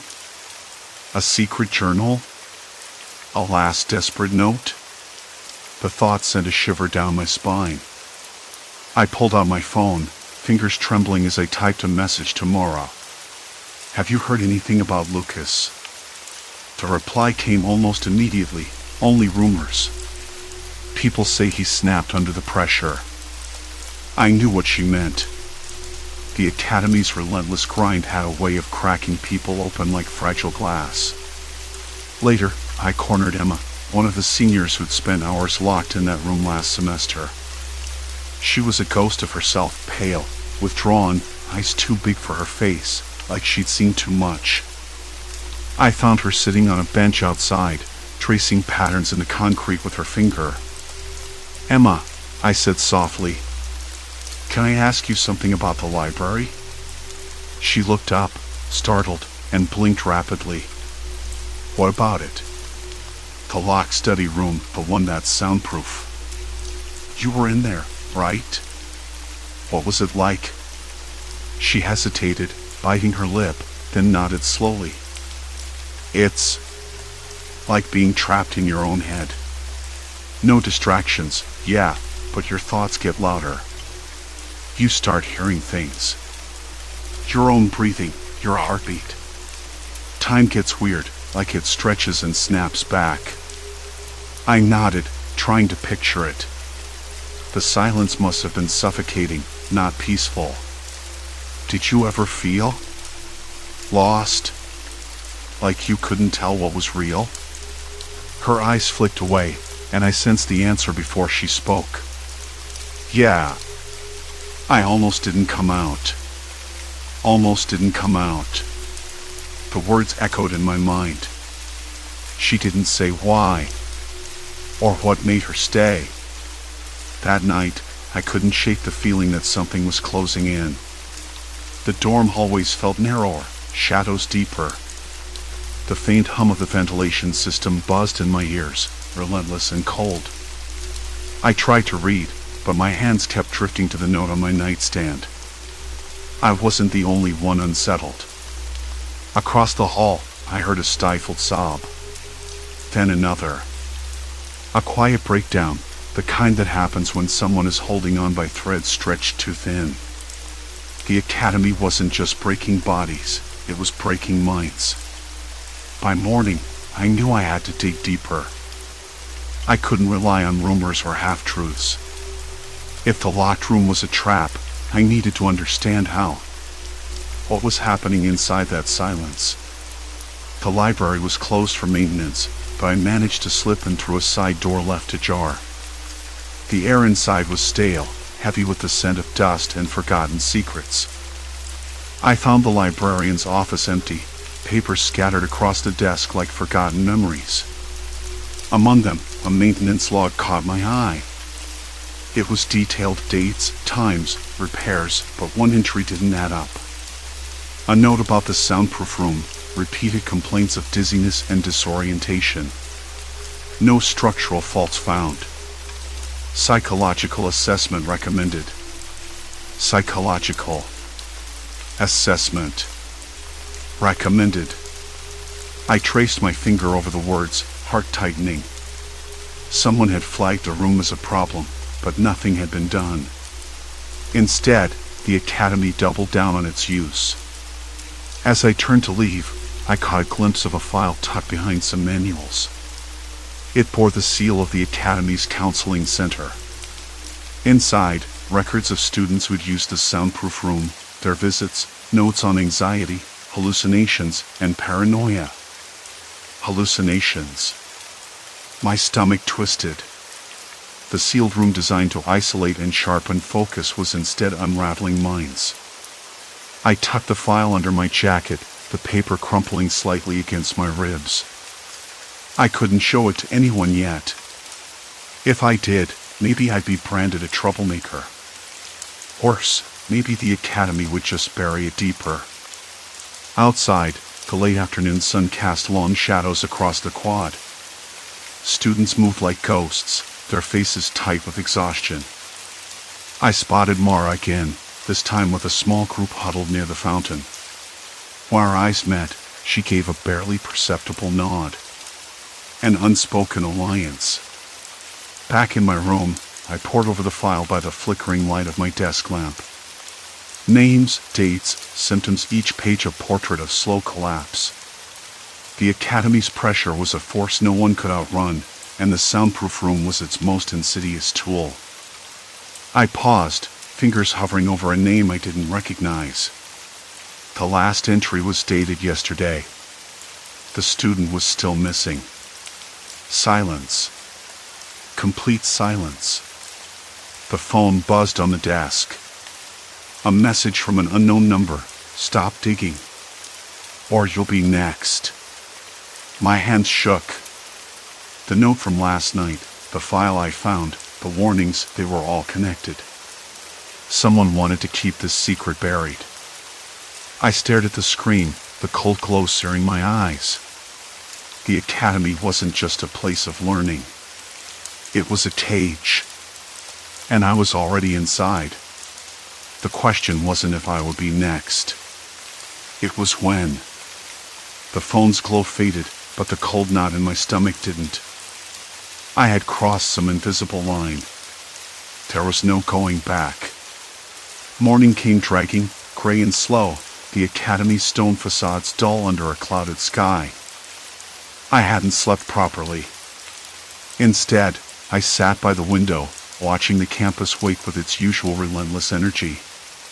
Students shuffled in tight groups, laughing, complaining about exams, oblivious to the undercurrent pulling the missing kids under. Mara was nowhere to be seen. I hoped she might check in, but maybe she was already one of those who'd slipped too deep into the library's trap. The smell of damp earth drifted through the open window, mixing with the faint scent of chalk and old paper from the classroom below. I rubbed my temples. The file I'd found was a puzzle with missing pieces, the symptoms, the gradual withdrawal, the strange fixation on the soundproof room. But what was it about that room that snapped people? I had to find out. No matter the cost. At breakfast, the dining hall buzzed with chatter. I spotted a few familiar faces, including Jonah, the guy who always seemed to skate by with minimal effort but had been strangely quiet these past days. I slid into the seat across from him, forcing a smile. "Hey, you heard about Lena?" I asked, voice casual but low. He nodded, eyes darting toward the library entrance. "Yeah. Gone. Just like the others." I watched his jaw tighten. "What do you think's happening?" Jonah shrugged, but his fingers clenched into fists. "Everyone's too scared to say. But it's the room. That locked, soundproof chamber. People go in hours at a time. Then they don't come out." I leaned in. "But why? What's inside that room?" He shook his head, hesitant. "Some say it's a test. Others think it's punishment. I don't know. But I heard from one of the janitors that the administration keeps a close eye on who uses it. They want results. No excuses." The words hit hard. Control. Pressure. The academy wasn't just about grades, it was about breaking people into something manageable, obedient, silent. Later, I found Mara by the fountain, just as I had the day before. She looked pale, eyes shadowed but alert. When I approached, she glanced around before whispering, "You're poking around too much. They don't want you to find out."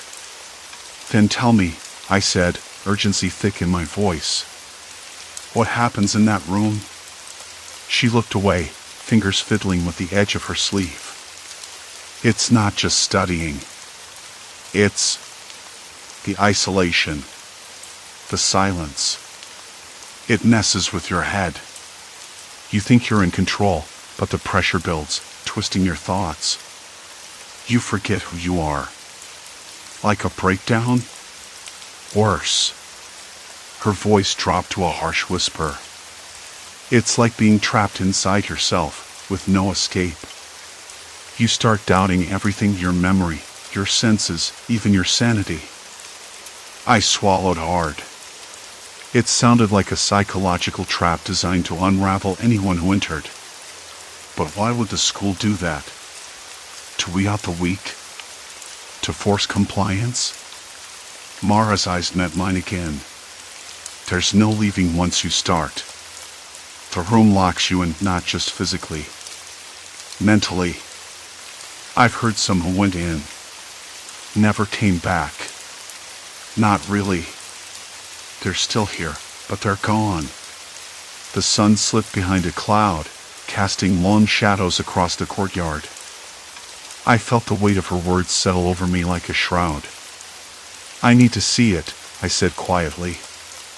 "I need to understand." She hesitated, then nodded. "I'll help you. But once you go in, you're not the same. You have to be ready for that." That afternoon, we made our way to the library. The grand oak doors loomed, polished to a dull shine. The usual hum of students was absent near the entrance. The place felt hollow, as if the walls themselves were holding their breath. We slipped inside, weaving through rows of towering shelves until we reached the back corridor. At the end stood the door, a thick, steel slab painted a matte black, with a small, barred window near the top. No handle on our side, only a keypad and a speaker. Mara tapped a code. The door clicked open. The smell hit me first, clean, sterile, but with an undercurrent of something metallic. The air was unnervingly still. Inside, the room was small and bare, save for a single desk and chair, a faint strip light overhead flickering intermittently. The walls were padded, soundproof to an almost unnatural degree. Even the slight hum of the building outside was swallowed whole. I stepped in, feeling an immediate pressure on my chest, like invisible hands pressing down. "See?" Mara said, voice thin. "You can't hear a thing. No distractions. No relief." I tried to speak. My voice sounded tiny, swallowed by the silence. The door shut behind us with a dull thud.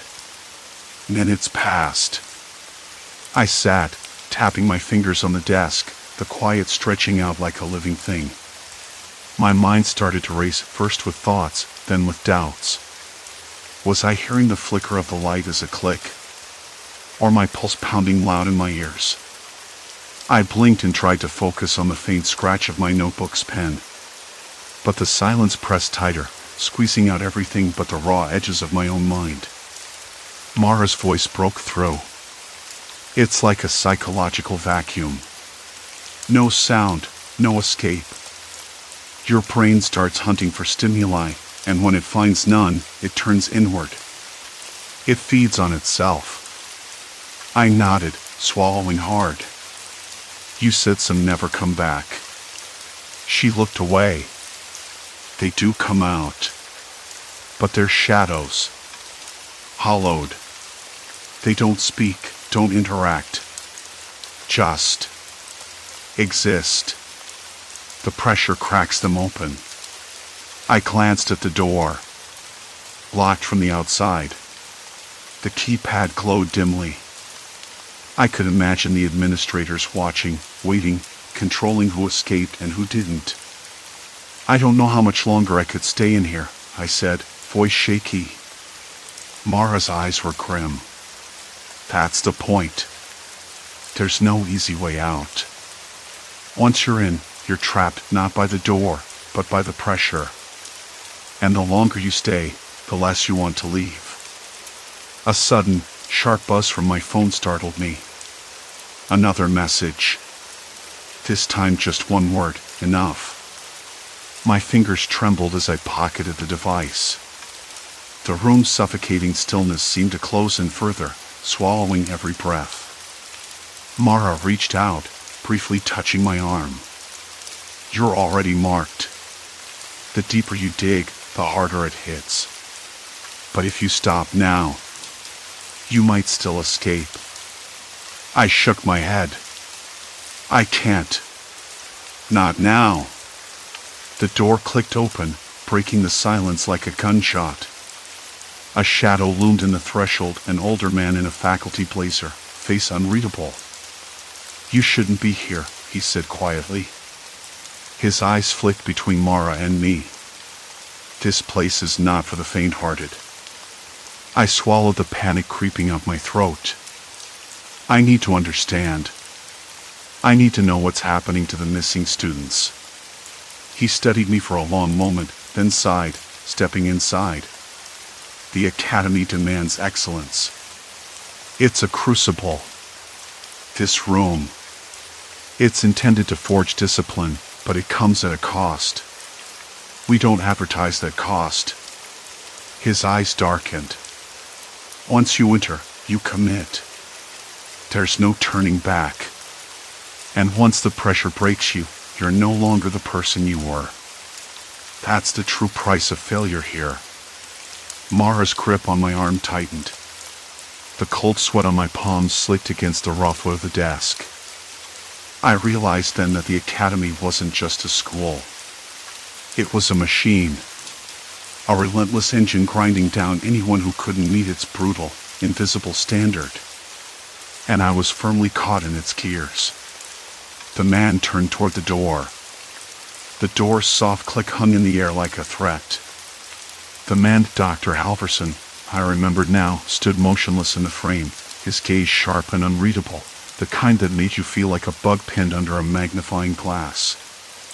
Mara's grip tightened on my arm, just enough to remind me I wasn't alone, but not enough to stop the chill crawling up my spine. "You shouldn't be here," he said again, voice low, almost a warning. "This place is not for the faint-hearted." His eyes darted between us, but there was something else, something I couldn't place. A flicker of something like regret. Or maybe resignation. I swallowed. "Neither am I," I said, voice cracking more than I wanted. But the words didn't sound like a declaration. More like a plea. For what? I wasn't sure. Dr. Halverson stepped inside, closing the door behind him with a soft thud that somehow made the room feel smaller. The buzz of the fluorescent lights overhead wasn't just a background noise anymore. It was an electric tension threading through the air, humming beneath every breath. "This room," he started, nodding toward the locked door, "was designed to strip away distractions. To isolate. To maximize focus." He paused, eyes narrowing. "But it does more than that. It breaks people." I felt a cold sweat prick at my temples. "Breaks them how?" He didn't answer right away. Instead, he looked at Mara, who met his gaze without flinching. Then back to me. "We've lost students. Not just physically, they vanish, yes, but something worse happens first. They lose themselves. Their grip on reality slips. The pressure, the silence, the isolation, it's like a slow erosion." A shiver rattled through my chest. The stories I heard, whispers about students disappearing after long nights in the room, weren't just rumors. They were warnings. "Why?" I asked, voice barely a whisper. "Why keep using it?" "Because the academy demands results," he said, almost bitterly. "Grades here don't just mean graduation. They're a ticket to everything. Scholarships, prestige, futures. We push harder, believing the ends justify the means. But there's a cost." Mara's eyes flashed. "Some of us pay more than others." I glanced at her, then back to Dr. Halverson. "And you? What happens if you stop?" He sighed, the sound heavy with years of tiredness. "I'm part of it. I monitor the students, try to pull them back before they fall too far. But sometimes, it's too late." The room felt suffocating, the air thick with unsaid things. My fingers twitched against the cold surface of the study table, the varnish rough under my skin, grounding me. I wanted to run, to tear away from this pit of despair. But something kept me rooted. "I don't understand," I said. "If it's so dangerous, why not shut it down?"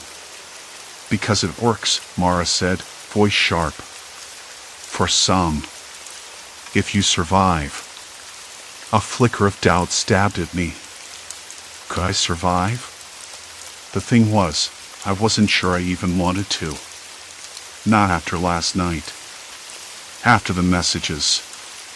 After the silence that wasn't silent.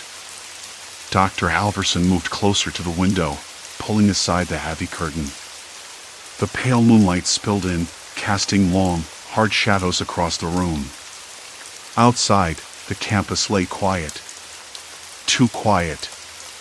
"You want to know what really happened to those kids?" he said, turning back toward us. "It wasn't just the pressure. It was what they did to themselves to cope. Isolation doesn't just starve your mind of sound, it starves it of connection. They started hearing things. Seeing things. Not ghosts. But their own fears, their own anxieties manifesting." I swallowed hard. My throat was dry. Hallucinations? Yes. Panic attacks. Paranoia. Breakdown after breakdown. Some snapped under the weight. They stopped coming out. Mara's hand gripped mine, suddenly urgent. I felt it. The walls closing in. The silence screaming. You can't trust your mind in there. I nodded, the memory of my own shaking hands, the buzzing phone message, the creeping dread, it all pressed down like a stone. Then why did I go back? Because you wanted answers, Mara said. Because you think you're different. Maybe I am, I said, but the words fell hollow. Dr. Halverson's eyes darkened. You're not. The silence stretched between us. The kind that wasn't empty but filled with 1,000 unspoken fears. Suddenly, the dim light that cast long, dancing shadows flickered, once, twice, then steadied. The air grew colder. I rubbed my arms, the skin prickling with goosebumps. I need to see it, I said, voice firmer.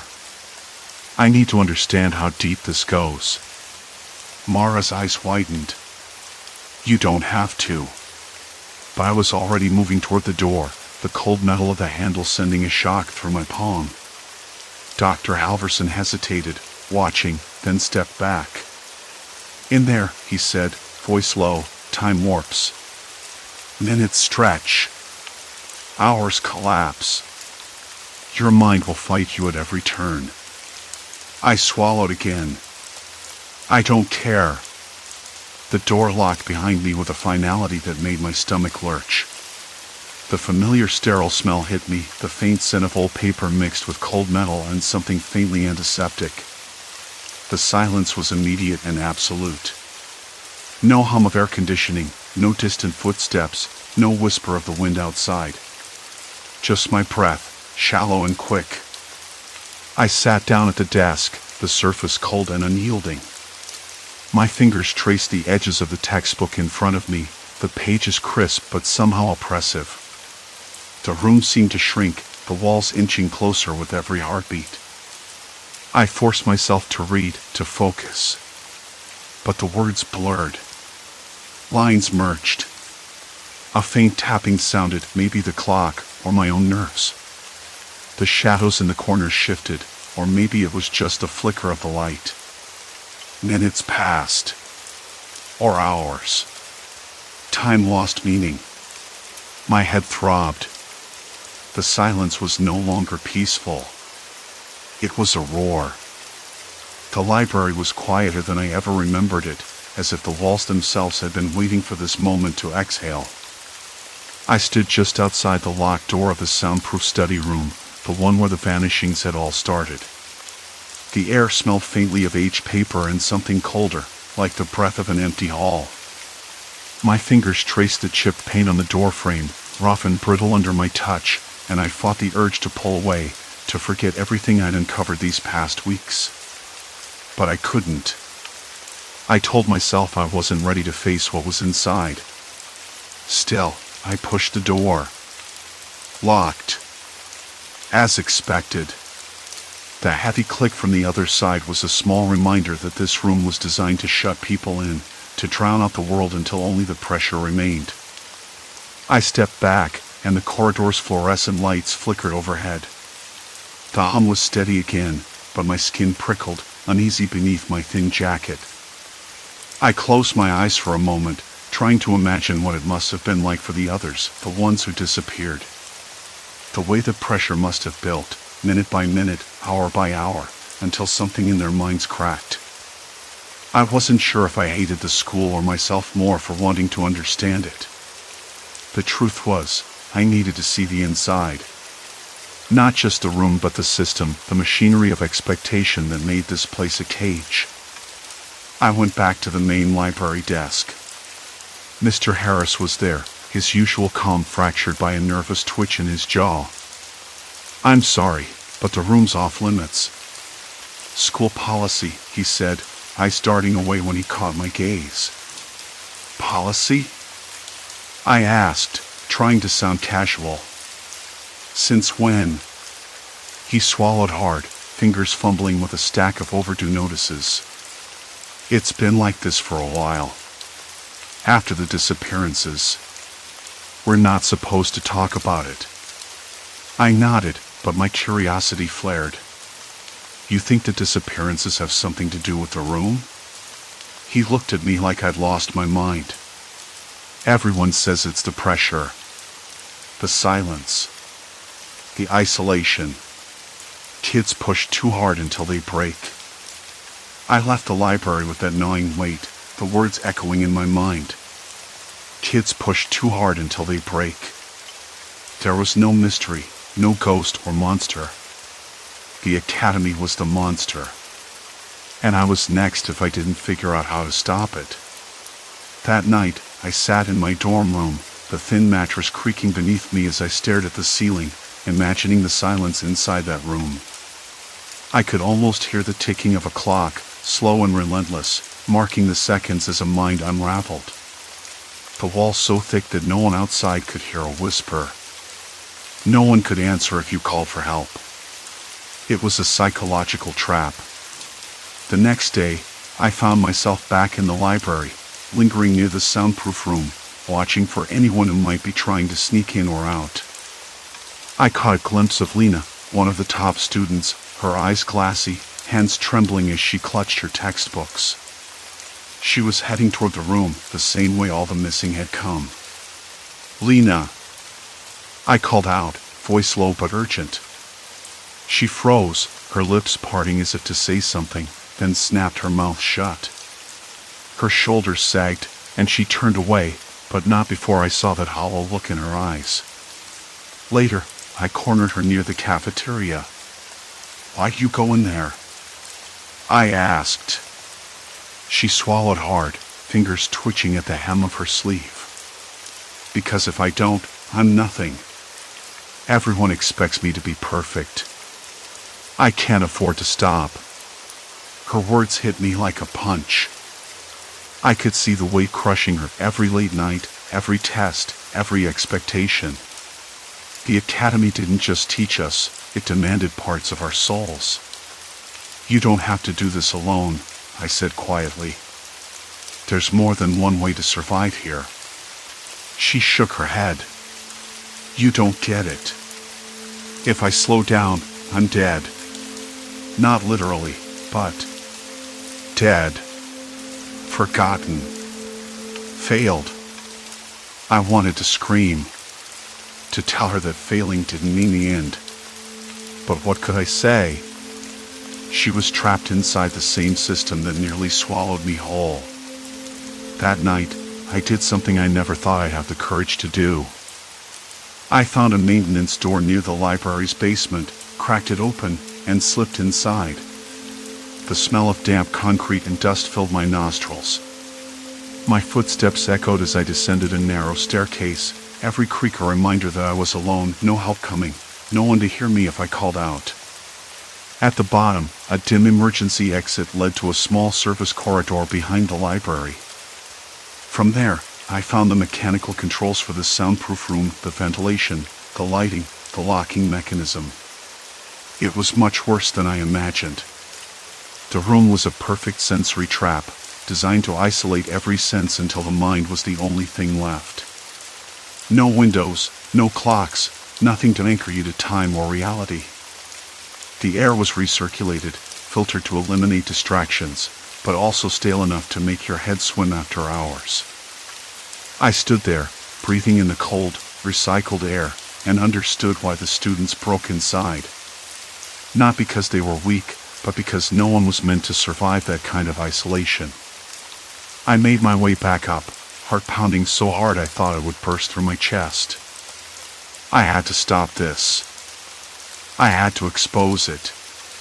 The following morning, I found Mr. Harris again. I know about the room, I said. The controls, the isolation. You have to shut it down. His face fell, the tired lines deepening. I wish it were that simple. The board won't listen. They think it's necessary. Discipline, focus, resilience. Resilience? I echoed. It's breaking us. He sighed. Look, the disappearances, they're tragic. But the kids who vanish, they don't just disappear. Some run away, some crack under the pressure. The school's not the villain here. It's the system, the expectations. We're all trapped. I nodded, feeling the weight of his words settle over me like a shroud. Then what do we do? There's a meeting tonight, he said quietly. The administration, some teachers. They'll decide if the room stays open. I knew what I had to do. That evening, I slipped into the auditorium, blending into the crowd of anxious faces. The discussion was clinical, detached. Some argue for the room's benefits, the focus, the discipline. Others quietly acknowledged the cost but feared change. I stood up, heart hammering, voice shaking but clear. This room isn't a tool for learning. It's a trap. It isolates students until they break.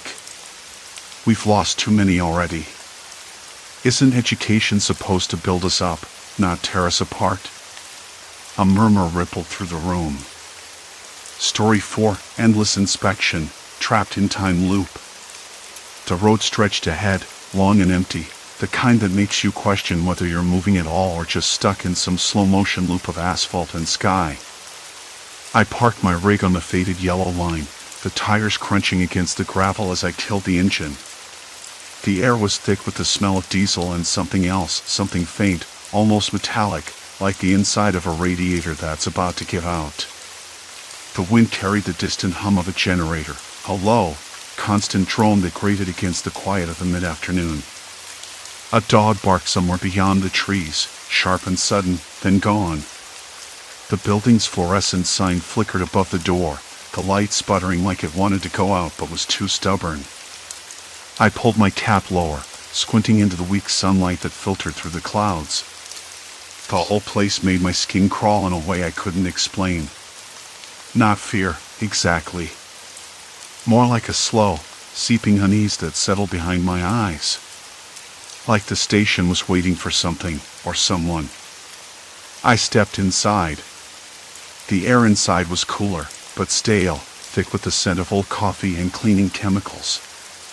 The linoleum floor creaked under my boots, a sound so soft I barely noticed it at first. Behind the counter, a man sat slouched in a chair, his face half hidden by shadow. He looked up slowly, his eyes sharp but tired, and nodded without a word. Name and license, he said, voice rough like gravel. The words felt automatic, like part of a script neither of us wanted to follow but had to. I handed over the paperwork. His fingers brushed the papers, slow and deliberate, like he was reading something more than just my name and numbers. Routes normal? His eyes didn't leave mine. Yeah. Chicago to Denver. I shrugged. Nothing out of the ordinary. He made a note, then gestured toward the bay doors. Pull in. We'll get you checked. The bay was dim, lit by a single overhead bulb that buzzed like a trapped bee. My rig rolled forward, tires echoing against the concrete. Inside, the inspector circled the truck, clipboard in hand, eyes darting from the undercarriage to the tires, the engine compartment, the load. His movements were methodical, almost mechanical. I watched him, the way he paused at the left rear axle, fingers tracing the metal frame like searching for something invisible. Suspension looks fine, he said, but his voice was flat, like he didn't really believe it. I tried to shake off the feeling that had settled over me like a damp blanket. I checked my watch. 20 minutes had passed, but the man didn't seem any closer to finishing. Everything okay? I asked, trying to keep my tone light. He didn't answer. Just kept moving, slower now, as if the inspection itself had become a kind of ritual he couldn't break free from. The fluorescent light flickered again, casting brief shadows that danced along the walls. I caught a glimpse of something. Was it a stain on the floor or a reflection? But when I blinked, it was gone. I stepped out of the cab, the rough asphalt pressing against my boots. The wind had picked up, carrying a chill that crept through my jacket. The inspector paused beside the front tire, crouching to peer into the tread. His brow furrowed, and for a moment, something like doubt flickered across his face. But then it vanished as quickly as it had appeared. Could be nothing, he muttered more to himself than to me. But you might want to have a mechanic look at your brakes. There's a slight lag in the response. Brakes. I nodded slowly. That made sense. I'd felt the rig hesitate just a bit earlier on the descent out of Wyoming, but I chalked it up to the grade and my own tiredness. Thanks, I said. I'll get it checked first chance I get. He stood up, folding his arms. All right. Drive safe. I climbed back in, the cab suddenly feeling smaller, tighter. The radio crackled with static in the background, the hum of the engine beneath me steady but somehow less reassuring. I glanced at the clock again. 45 minutes had passed. The inspector hadn't said much else, hadn't asked any more questions. It was like he was waiting for something else to happen, but I had no idea what. The rig rumbled as I pulled away from the bay, the tires rolling over the cracked concrete. Outside, the way station shrank in the rearview mirror, a dull shape against the gray sky. The metallic scent lingered, faint but persistent, slipping into the back of my throat. I tried to focus on the road, on the miles ahead. Denver was still hours away. The brakes, though. That nagging thought wouldn't let me go. I shook my head, trying to clear it. Maybe I was just tired. Maybe it was the loneliness of the highway getting to me. There was something about that way station, though, the way time seemed to stretch, the way the inspector moved with a kind of mechanical patience that didn't quite fit. Like the whole place was stuck in a loop, waiting for something to break free. I glanced again in the mirror. The road behind was empty, but I swear I saw a shadow linger near the edge of the trees. Just for a second. Maybe I was imagining things. Maybe I just needed to keep moving. But the brakes kept rolling around in my mind, a warning I couldn't quite grasp. And as the afternoon light dimmed, stretching long shadows across the highway, I realized I hadn't been this unsettled in a long time. Not since that one stretch near the border, when the radio cut out and the silence pressed in so thick I thought the rig might swallow me whole. The road ahead promised nothing but miles and more silence. Still, I could swear the way station wasn't finished with me yet. Somewhere deep down, I knew I hadn't seen the last of it. I just didn't know why. The night hung heavy over the way station, its silence thick enough to choke on. I rubbed my hands over my face, the rough skin catching on my stubble. My eyes kept flicking to the cracked mirror mounted above the windshield, half expecting to see that shadow again. Nothing. Just the empty road stretched behind me like a dark ribbon disappearing into the night. But that moment earlier, that flicker at the tree line, it wasn't my imagination.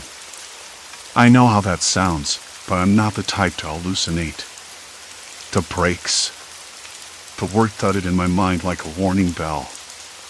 It wasn't just a random worry. There was something wrong. Something I hadn't seen yet. I needed to figure out what.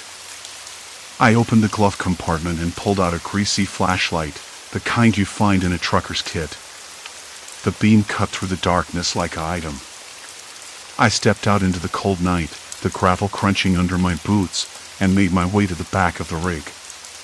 The inspection station was deserted now, the flickering fluorescent bulbs overhead throwing the cracked concrete yard into uneven patches of light and shadow.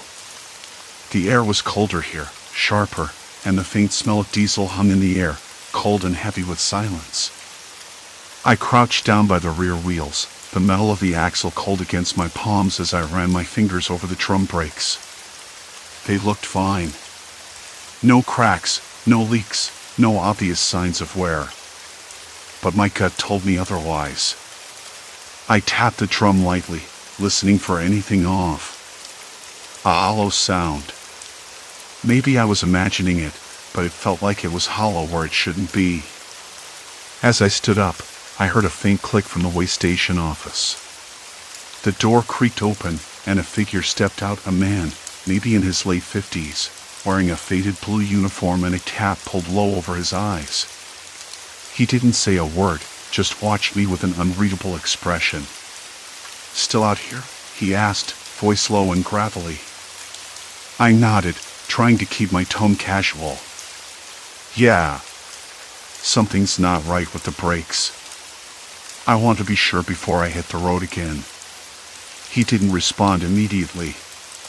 Instead, he reached into his pocket and pulled out a small notebook, flipping through pages with a slow, deliberate motion. "You're the third one tonight," he said finally. "All of you find something wrong, but none of you can quite say what." I frowned. "What do you mean?" He closed the notebook and looked me in the eye. "This place, it's not just a way station. It's a checkpoint. For trucks, sure, but also for something else. Something that breaks down rigs." I felt a chill creep up my spine. "What kind of something?" He shrugged. "I don't know. Mechanical failures, mostly, but always the same kind. Brakes, steering, suspension, and always the same hour-long inspection. None of the drivers ever get past it." I swallowed hard. "You mean?" "Yeah," he said. "They get stuck. Over and over until the rig fails. Then it resets. Like a broken record." The words hit me like a punch to the gut. I looked back at my truck, the weight of what he was saying settling in. All this time, I'd been running in circles without realizing it. "Why?"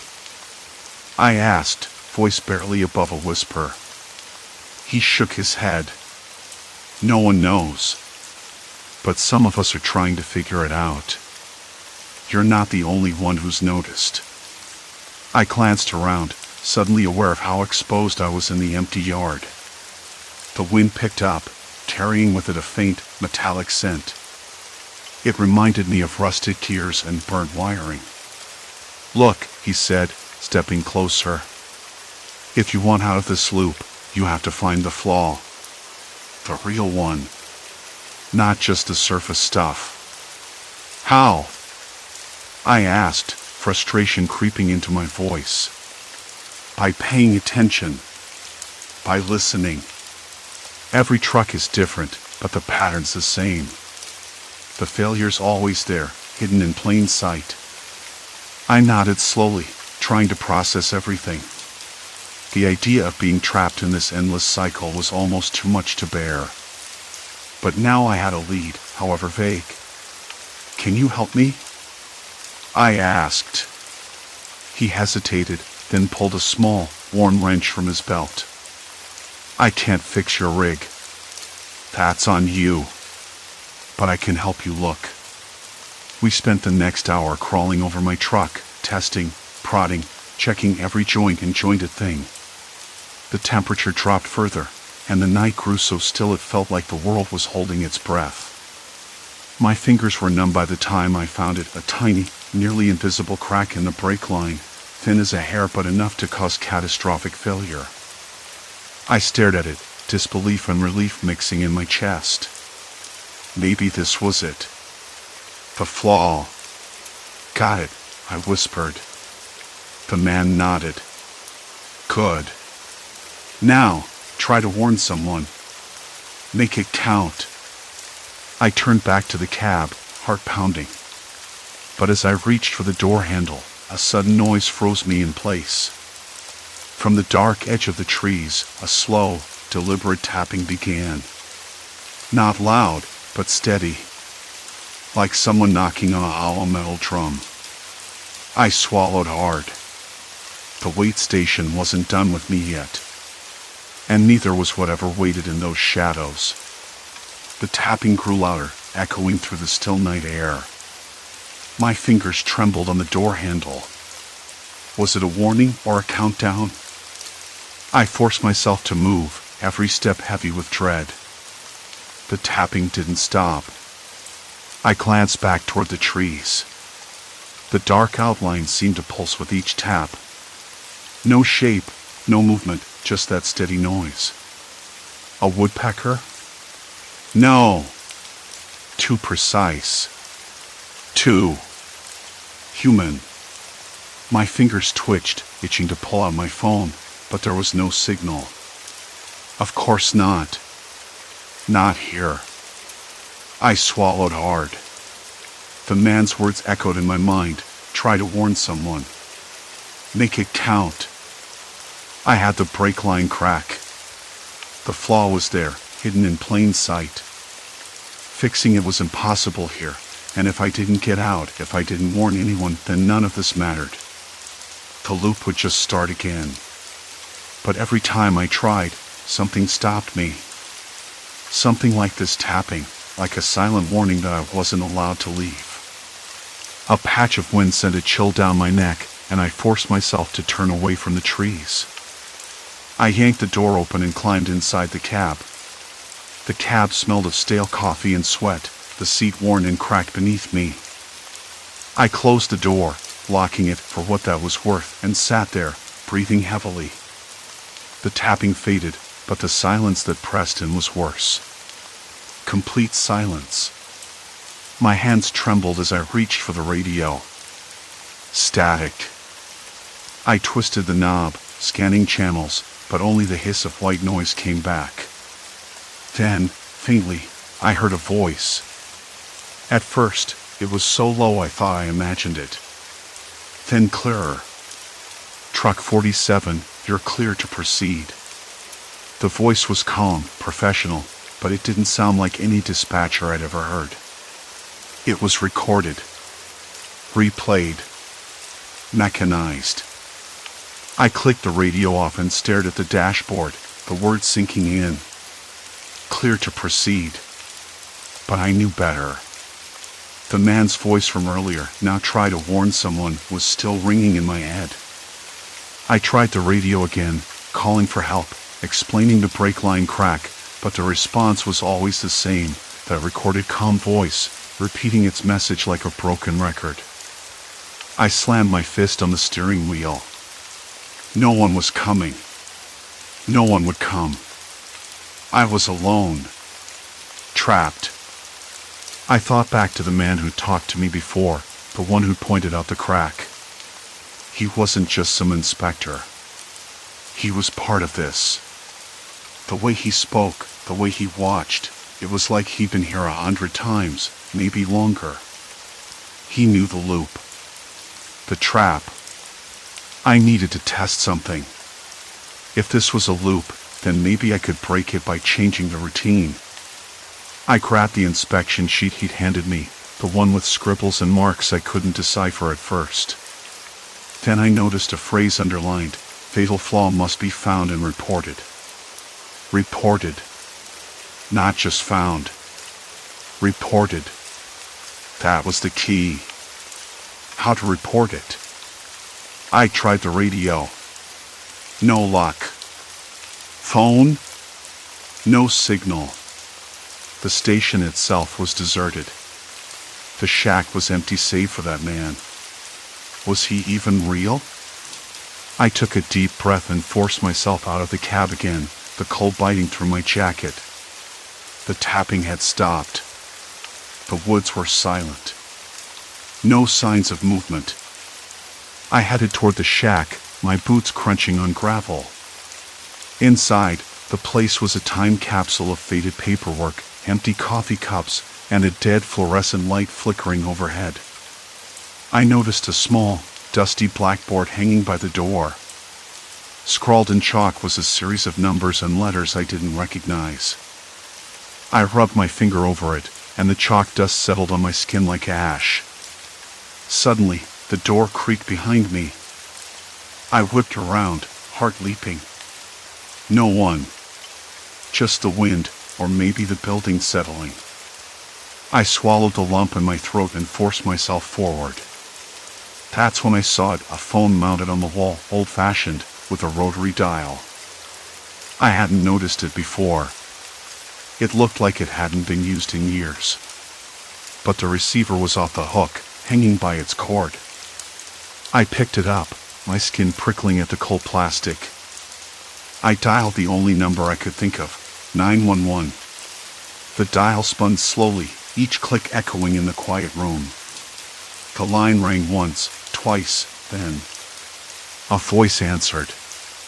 Not a dispatcher, but another man's voice. Calm. Unnerving. You've reached the station, he said. Please leave your message after the tone. A beep. Then silence. I slammed the receiver down. It was a recording. No live operator. No help.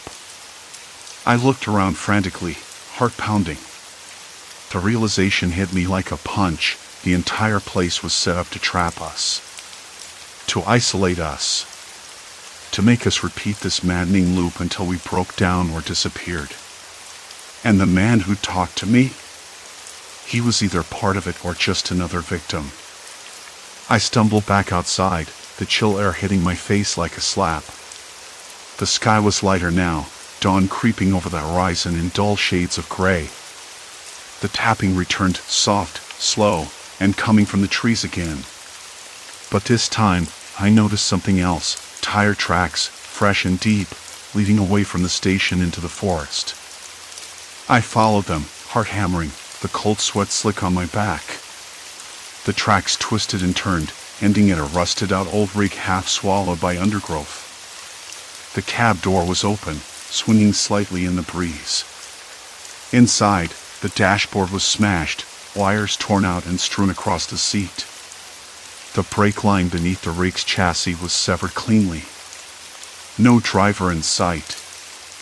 I stood there, mouth dry. The flaw I'd found wasn't a mistake. It was a design, a sabotage.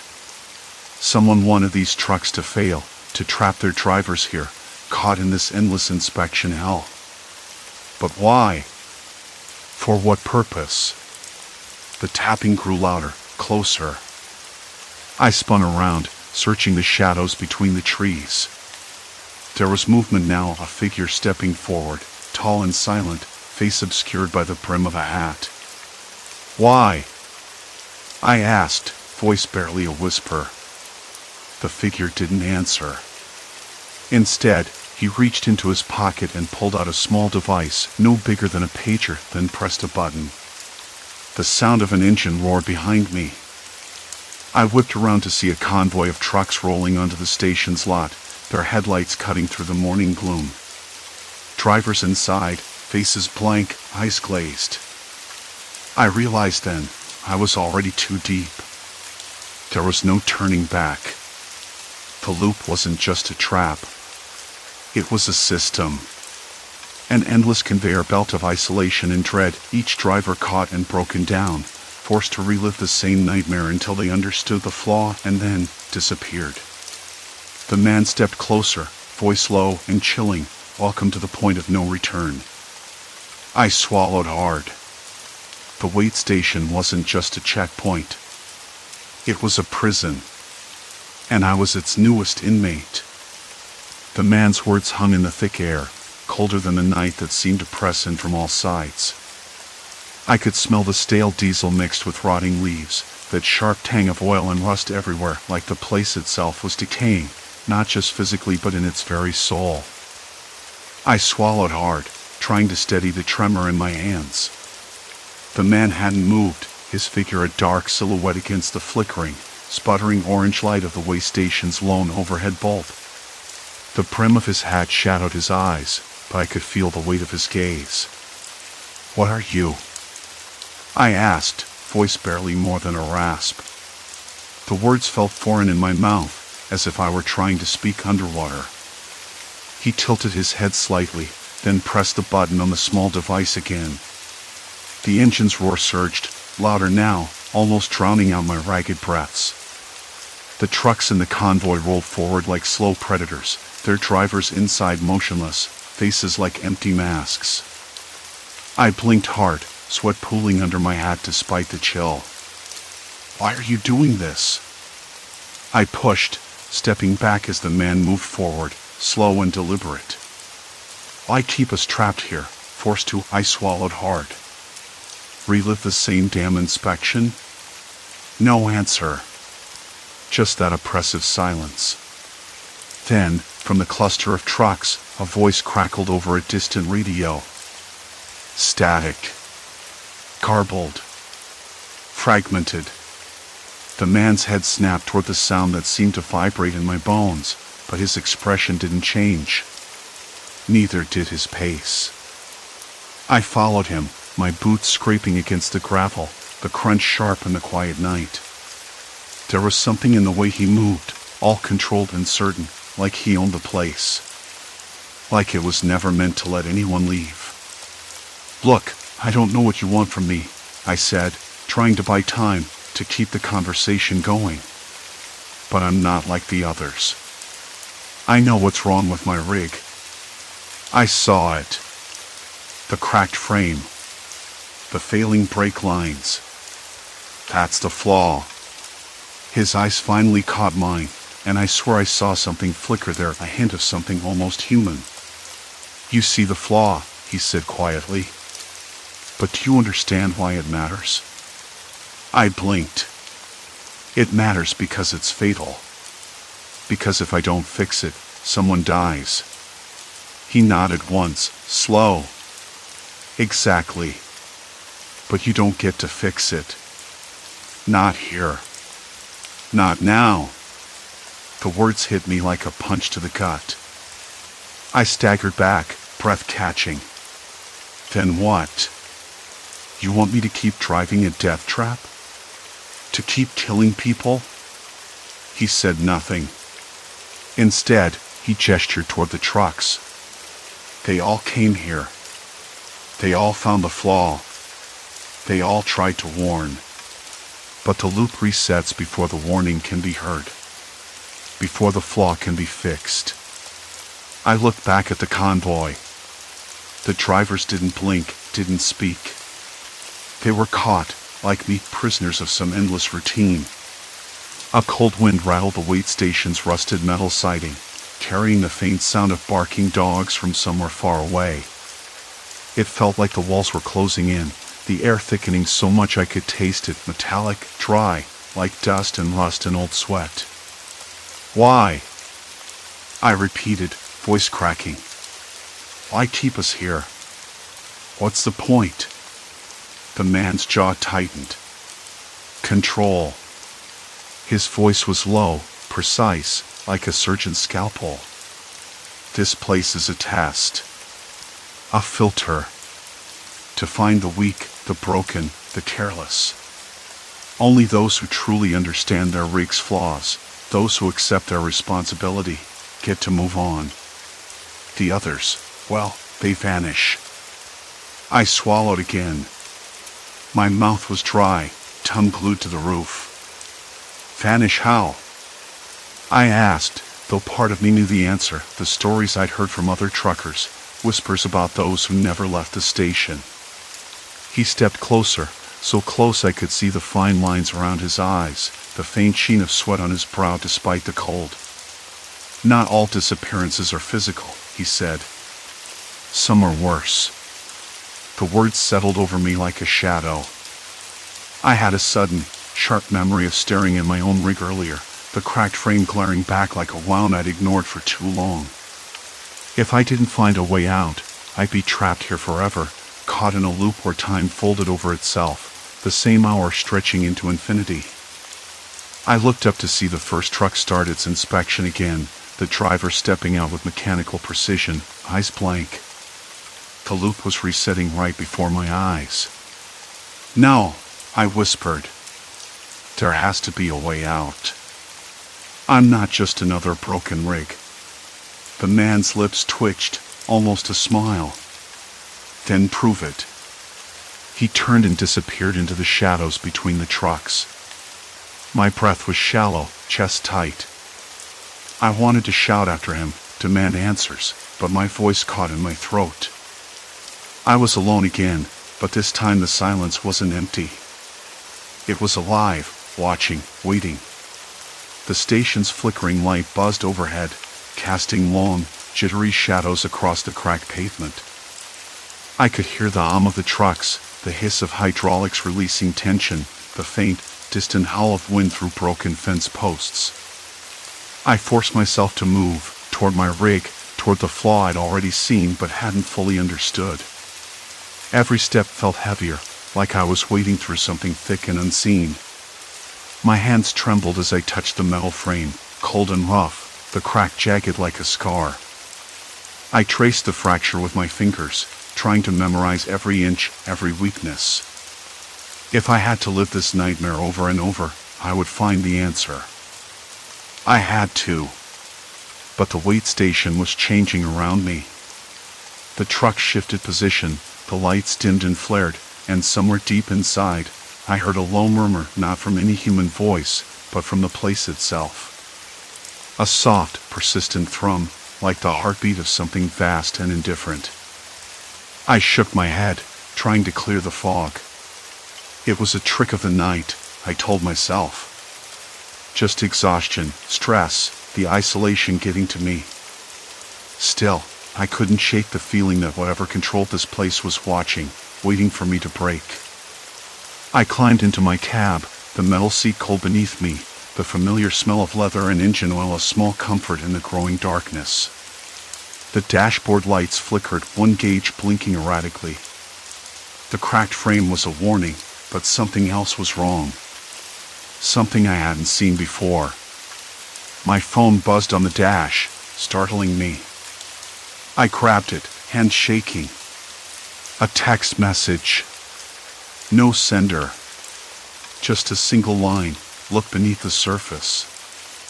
I stared at the screen, heart hammering. Beneath the surface? Was it the rig? The station? Me? The night pressed in tighter, the shadows growing longer, deeper. The loop was closing around me, and I was already running out of time. I didn't know who or what was behind this, but I knew one thing for certain. If I didn't uncover the truth soon, I'd be trapped here forever, just another ghost in a never-ending nightmare. I started the engine. The trucks waited, the man's words echoing in my head. Prove it. And so I would. Or I would break trying. The night air was brittle, sharp against my skin, as I sat in the cab, the dashboard's erratic blinking casting brief shadows across the cracked frame of my windshield. My hands trembled, not from cold but from the weight of what I'd just uncovered. The text on my phone, look beneath the surface, had been impossible to ignore. The idea gnawed at me like a persistent itch, something hidden, something mechanical but fatal. I ran my fingers over the dashboard, feeling the rough texture where a chip of plastic had broken away. The station's stale scent still lingered in the cab, a mix of diesel and old sweat that clung like a second skin. Somewhere not far off, a dog barked, a sudden, sharp yelp that shattered the silence and sent a shiver down my spine. I swallowed hard, tasting the bitter tang of anxiety mixed with the faint metallic aftertaste of the cab's interior. I knew the loop was closing, tightening like a noose, but I also knew I had to fight it. I had to find the flaw before time reset again. I couldn't keep waking up in this nightmare, forced to relive the same hour over and over. The thought of those other truckers, caught like me, stuck in their own endless inspections somewhere in the back of my mind, it was worse than death. The gauge that had blinked erratically on the dash caught my eye again. It was the oil pressure, I realized. Too low. But every time I tried to warn someone, dispatch, the station attendants, it was like my words evaporated before they landed. No one believed me. No one could see what I saw. Until now. I climbed down from the cab, boots crunching on the gravel, and made my way toward the undercarriage. The cold bit through my jacket, but I hardly noticed. My fingers, cold but steady, traced the lines of the rig's suspension system, the hoses, the joints.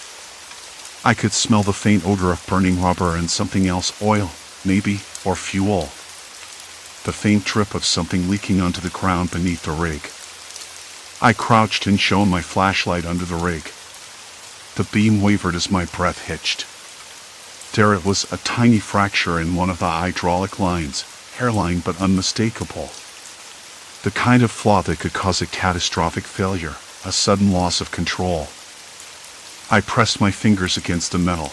It felt oddly warm, like the rig was alive and sick.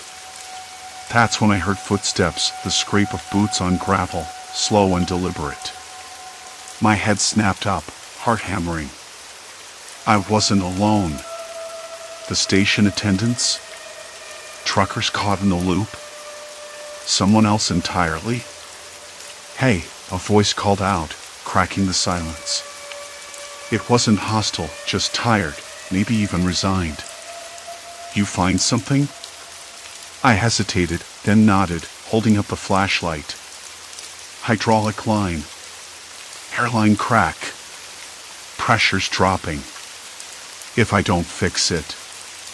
The man, mid-40s, eyes rimmed with dark shadows, stepped closer. His face was worn, weathered from years on the road, but something in his gaze was sharper than tiredness. You're the first to figure it out. Most just give up. Give up. My voice was hoarse. What happens to them? He glanced around, lowering his voice. They stay. Trapped. Hour after hour. Inspection after inspection. They never get out. And every time the clock resets, they lose a bit more of themselves. I swallowed hard. Why? What's the point? He shrugged. Control. Fear. Keeps us from warning the outside world. Keeps the machinery running. The company can't afford a recall. Not here. Not now. The truth landed like a punch to the gut. This wasn't some supernatural curse, it was human cruelty, cold and calculated. The way station wasn't just a checkpoint, it was a trap. I looked back at my rig, at the flaw that could kill me, and then at the man. How do I get out? His smile was bitter. You don't. Not really. But maybe you can make it so the next guy doesn't have to go through this. I felt the weight of his words settle deep inside. I wasn't just fighting for myself anymore. I was fighting for every lost soul caught in this endless loop. The hours crawled by as we worked together, patching the line enough to hold, rigging a makeshift warning system to flag the issue on the scanner. It wasn't perfect, but it was something. My hands were raw, trembling, but steady. Every sound, the click of a tool, the scrape of metal echoed like a countdown. When the inspector came back, I was ready. I laid out the evidence, showed him the leak, the pressure drop. I pleaded, argued, even begged, but he just stared. His eyes flickered with something unreadable, then he reached into his pocket and pulled out a badge that wasn't official. Rules are rules, he said quietly. You can't fix what you don't admit exists. That's when the loop began to crack. The inspector hesitated, and for a moment, I thought I had broken free. But then the station lights flickered, the air grew thick, and everything shifted back to the beginning, the same inspection, the same hour, the same exhausting cycle. Except this time, I wasn't alone. The man was there again, his eyes meeting mine with a flicker of hope. You're close, he said. Closer than anyone else. I took a deep breath, the scent of diesel and despair thick around me. The loop might never end, but I wasn't going to let it break me. Not yet. The next morning, when the sun finally bled over the horizon, I sat in the cab, staring at the cracked dashboard. My hands no longer shook. The rig was still flawed, the loop still waiting, but maybe, just maybe, I had found a way to fight back. And that was enough. For now.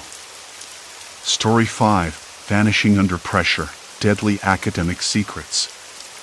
The first morning of the new term was colder than I expected. I could hear the faint shuffle of footsteps behind me.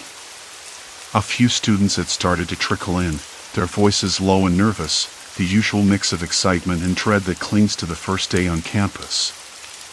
I pulled my jacket tighter, the stiff fabric scratching at my neck. My hands were cold, fingers twitching against the rough wall. I tried to shake off the unease curling in my stomach. It was probably just first day jitters. Everyone talked about how hard the curriculum was here, how impossible the standards were, but that was expected. I told myself I was ready. The academy was supposed to be the pinnacle. Prestigious. Elite. The kind of place where the best minds could thrive, or at least survive. I'd heard the rumors, of course. Quiet whispers about students who vanished without a trace or were quietly transferred to some mysterious special program. Everyone said those stories were nonsense, paranoia fueled by stress and isolation. I wanted to believe that, too. Otherwise, why would I have accepted the offer to come here? Why would I have left home? I shook my head, trying to clear the fog of suspicion. The main building loomed ahead, an imposing structure of gray stone and narrow windows, its facade weathered but proud. The clock tower chimed softly, the sound echoing through the courtyard. The bell's resonance felt oddly hollow, as though swallowed by the thick air. I glanced around. Students were gathering in small groups, clutching textbooks or tapping away at their phones. The usual faces, some friendly, some indifferent. "Hey, you coming?" a voice called from behind me. It was Mara, one of the few people I felt I could trust here after the summer orientation. Her eyes were bright, but there was a flicker of something else, an edge I couldn't quite place. She had that way of noticing when something was off, even if she didn't say it outright. "Yeah, just waiting a minute," I said, forcing a smile that probably looked more like a grimace. She stepped closer, lowering her voice. "You heard about Jennings? The guy from last year?" Her breath came out in a small cloud. Vanished right before finals. No clue where he went. I nodded slowly. "Yeah. Weird story. I thought it was just a transfer or something." She shook her head. "No one even got a goodbye email. Just gone. Like he dropped off the map." The thought sent a chill through me. Jennings' name had surfaced before, usually whispered in the corners of the library or dorm halls, but it always felt like something to avoid. The academy's reputation depended on silence. On appearances. "Maybe he just left," I murmured, more to myself than to Mara. "Maybe," she said, though her voice lacked conviction. "But there's more. They say the school doesn't just fail you if you fall behind. They do something else. Something worse." I blinked. "Come on, Mara. That sounds like a horror story." She shrugged, but her eyes didn't meet mine. "I don't know. Just keep your head down, okay? Don't get too curious." I wanted to brush it off, but the seed of doubt had been planted. Moving inside, the hallway smelled of polished wood and faintly of disinfectant. The air was thick with the nervous energy of hundreds of students packed into narrow corridors. Lockers clanged shut, distant footsteps echoed off the high ceilings. A flickering fluorescent light overhead buzzed intermittently, casting brief shadows that danced across the peeling plaster. I found my classroom and took a seat near the back, the chair scraping against the floor. The desk felt cold and unyielding beneath my palms. Around me, classmates murmured, their voices low but steady. The professor entered, tall, thin, with an expression that didn't quite reach her eyes. She began the lecture with mechanical precision, rattling off statistics and expectations in a monotone that made my throat tighten. At some point, I realized I wasn't really listening. My gaze drifted to the window, where the sky had turned a dull gray, the clouds heavy and low. I caught sight of a girl near the entrance who looked like she was about to say something but stopped herself. Her eyes flicked toward a notice board, where a new announcement had been posted. The edges of the paper curled slightly, as if reluctant to reveal its message. Curiosity pushed me forward during a break. I approached the board. The notice was a list of names, students who had failed the preliminary exams and were reassigned to special study programs. The language was clinical, almost sterile. But the effect was anything but. Some names were crossed out. Others had notes scribbled beside them, incomplete, pending, withdrawn. I looked closer at one name, someone I recognized from the dorms, a boy who had seemed fine just days before. Now, he was gone. A hollow pang settled in my chest. I swallowed hard, the taste of stale coffee lingering on my tongue. The flickering light above me sputtered again, and for a moment, the hallway seemed impossibly long and silent. That evening, back in my room, I sat by the window, the faint glow of the street lamps casting long shadows across the floor. The walls felt thinner than usual, as if they were listening. I could hear the distant hum of voices, quiet, but tense. Somewhere, a dog barked once, sharp and sudden, breaking the stillness. I tried to focus on my notes, but the words blurred. My fingers tapped a restless rhythm on the desk. I kept thinking about the list, about the crossed-out names, about the quiet disappearances and the unspoken rules. Why would a school like this hide such things? What did it mean to be reassigned? And most unsettling of all, what happened to those who failed to meet the impossible standards? I didn't know the answers yet, but I sensed that the academy's polished surface was hiding something dark, something patient, something that waited quietly for the weakest minds to crack. And I wasn't sure how long I could keep pretending I belonged here. The night didn't get any quieter. Morning came hazy and reluctant. The gray light spilled through the curtains, thick and heavy like a wet blanket. I sat on the edge of my bed, the wooden slats creaking under me, and shook off the lingering fog in my head. I knew I couldn't let this rest. Not if I wanted answers. Breakfast in the dining hall was a dull affair, the clinking of cutlery and low murmurs filling the vast, sterile room. The academy's usual polished veneer was still there in the bright chandeliers, the neatly pressed uniforms, the way the teachers moved with practiced calm. But beneath it, I sensed a tautness, like a wire stretched too tight. I spotted Lena across the room, her face pale and eyes slightly red-rimmed. She caught my glance and hesitated before nodding slightly. I hadn't spoken much with her yet, but I knew she was one of the ones who had been close to those who disappeared. She slid into the seat beside me, her voice barely above a whisper. "Did you see the list?" she asked, eyes flickering around like she expected someone to overhear. I nodded. "Yeah. It's worse than I thought. How do they decide who gets crossed out? And where do they go?" She swallowed hard, fingers tightening around her spoon. "It's the grades. They say it's all about meeting the standard. But it's not just that. It's everything. How you behave, how you respond. They watch you. All the time." A cold knot tightened in my stomach. Watched. Like surveillance? Lena glanced around again before leaning in closer. More than that. Isolation, pressure, constant evaluations. Ever hear about the room? The one they send the ones who fail? The isolation room? I whispered. I heard rumors, but never anything concrete. She nodded, voice dropping even lower. "They're left there. Days, sometimes weeks. No windows, no clocks. Just silence and whatever's in their heads. Some don't come back the same. The image settled over me like a shadow.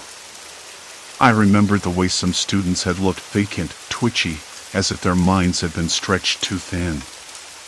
I swallowed, the taste of metal rising in my mouth. Have you talked to anyone who's been in the room? I asked cautiously.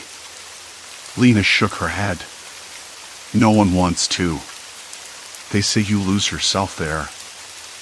I think that's what they want. The bell rang, sharp and sudden, cutting through the thickening tension.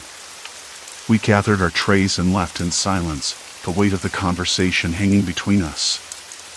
I spent the rest of the morning digging through the Academy's archives in the library, a cavernous space lined with dusty books and humming fluorescent lights. The musty smell of old paper mixed with the sterile scent of cleaning fluid made me dizzy after a while. I scanned through academic records, disciplinary reports, anything that might hint at what happened to those reassigned. Most of the files were redacted or missing. But then, buried in a forgotten corner, I found a set of counseling reports. The language was clinical, detached phrases like emotional instability, acute stress response, and non-compliance with academic protocols.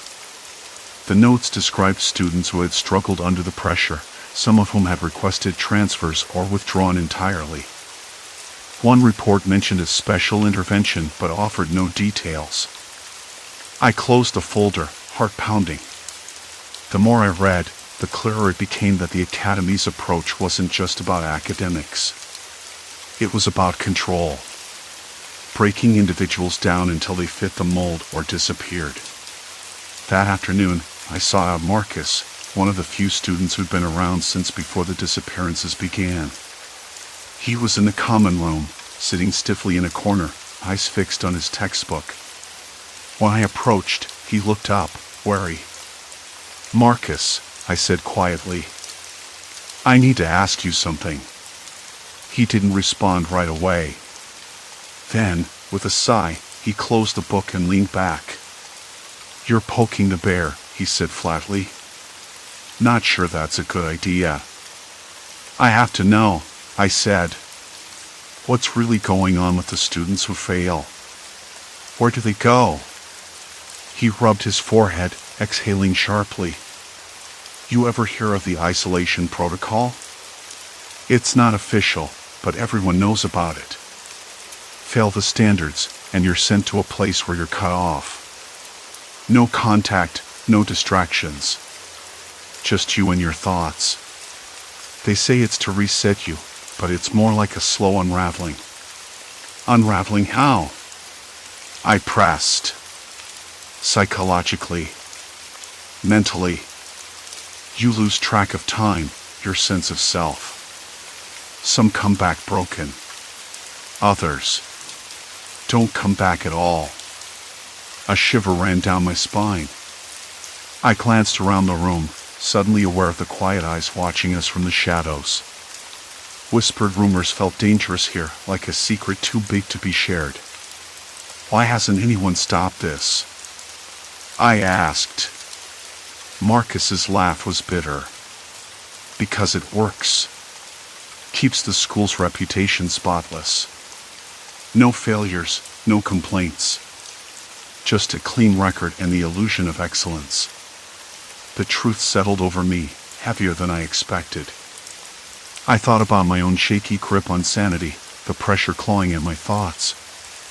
If the Academy could break others like this, what hope did I have? That night, I couldn't sleep. The walls seemed to close in, the silence thick with unspoken threats. I tried to read, but the words swam before my eyes. My hands trembled as I clutched the list again, tracing the names like a morbid map. A soft knock at the door startled me. I froze, breath caught in my throat. Come in, I whispered. Lena slipped inside, her face pale but resolute. She held a folded piece of paper. I found this tucked under my door, she said. A message. I unfolded it carefully. The words were typed, cold and impersonal. Stop digging. It's better for everyone if you forget what you've seen. Her eyes met mine. They know you're asking questions. I swallowed hard. The room suddenly felt smaller, the shadows deeper. Then we're both in this now, I said, voice barely steady. Lena nodded. Maybe together, we can figure out a way out. Outside, the wind picked up, rattling the window pane like a whispered warning. I could almost hear the academy itself breathing, waiting, watching, ready to tighten its grip. And I knew, without a doubt, that whatever I uncovered next wouldn't just change everything. It might cost me everything. The room was cold, or maybe it just felt that way because the weight of what Lena had handed me didn't warm a thing. Lena's eyes flicked to the door, then back to me. The tap-tap of wind against the window sounded sharper somehow, like a warning or a countdown. I could almost taste the tension, bitter and metallic, settling in the back of my throat.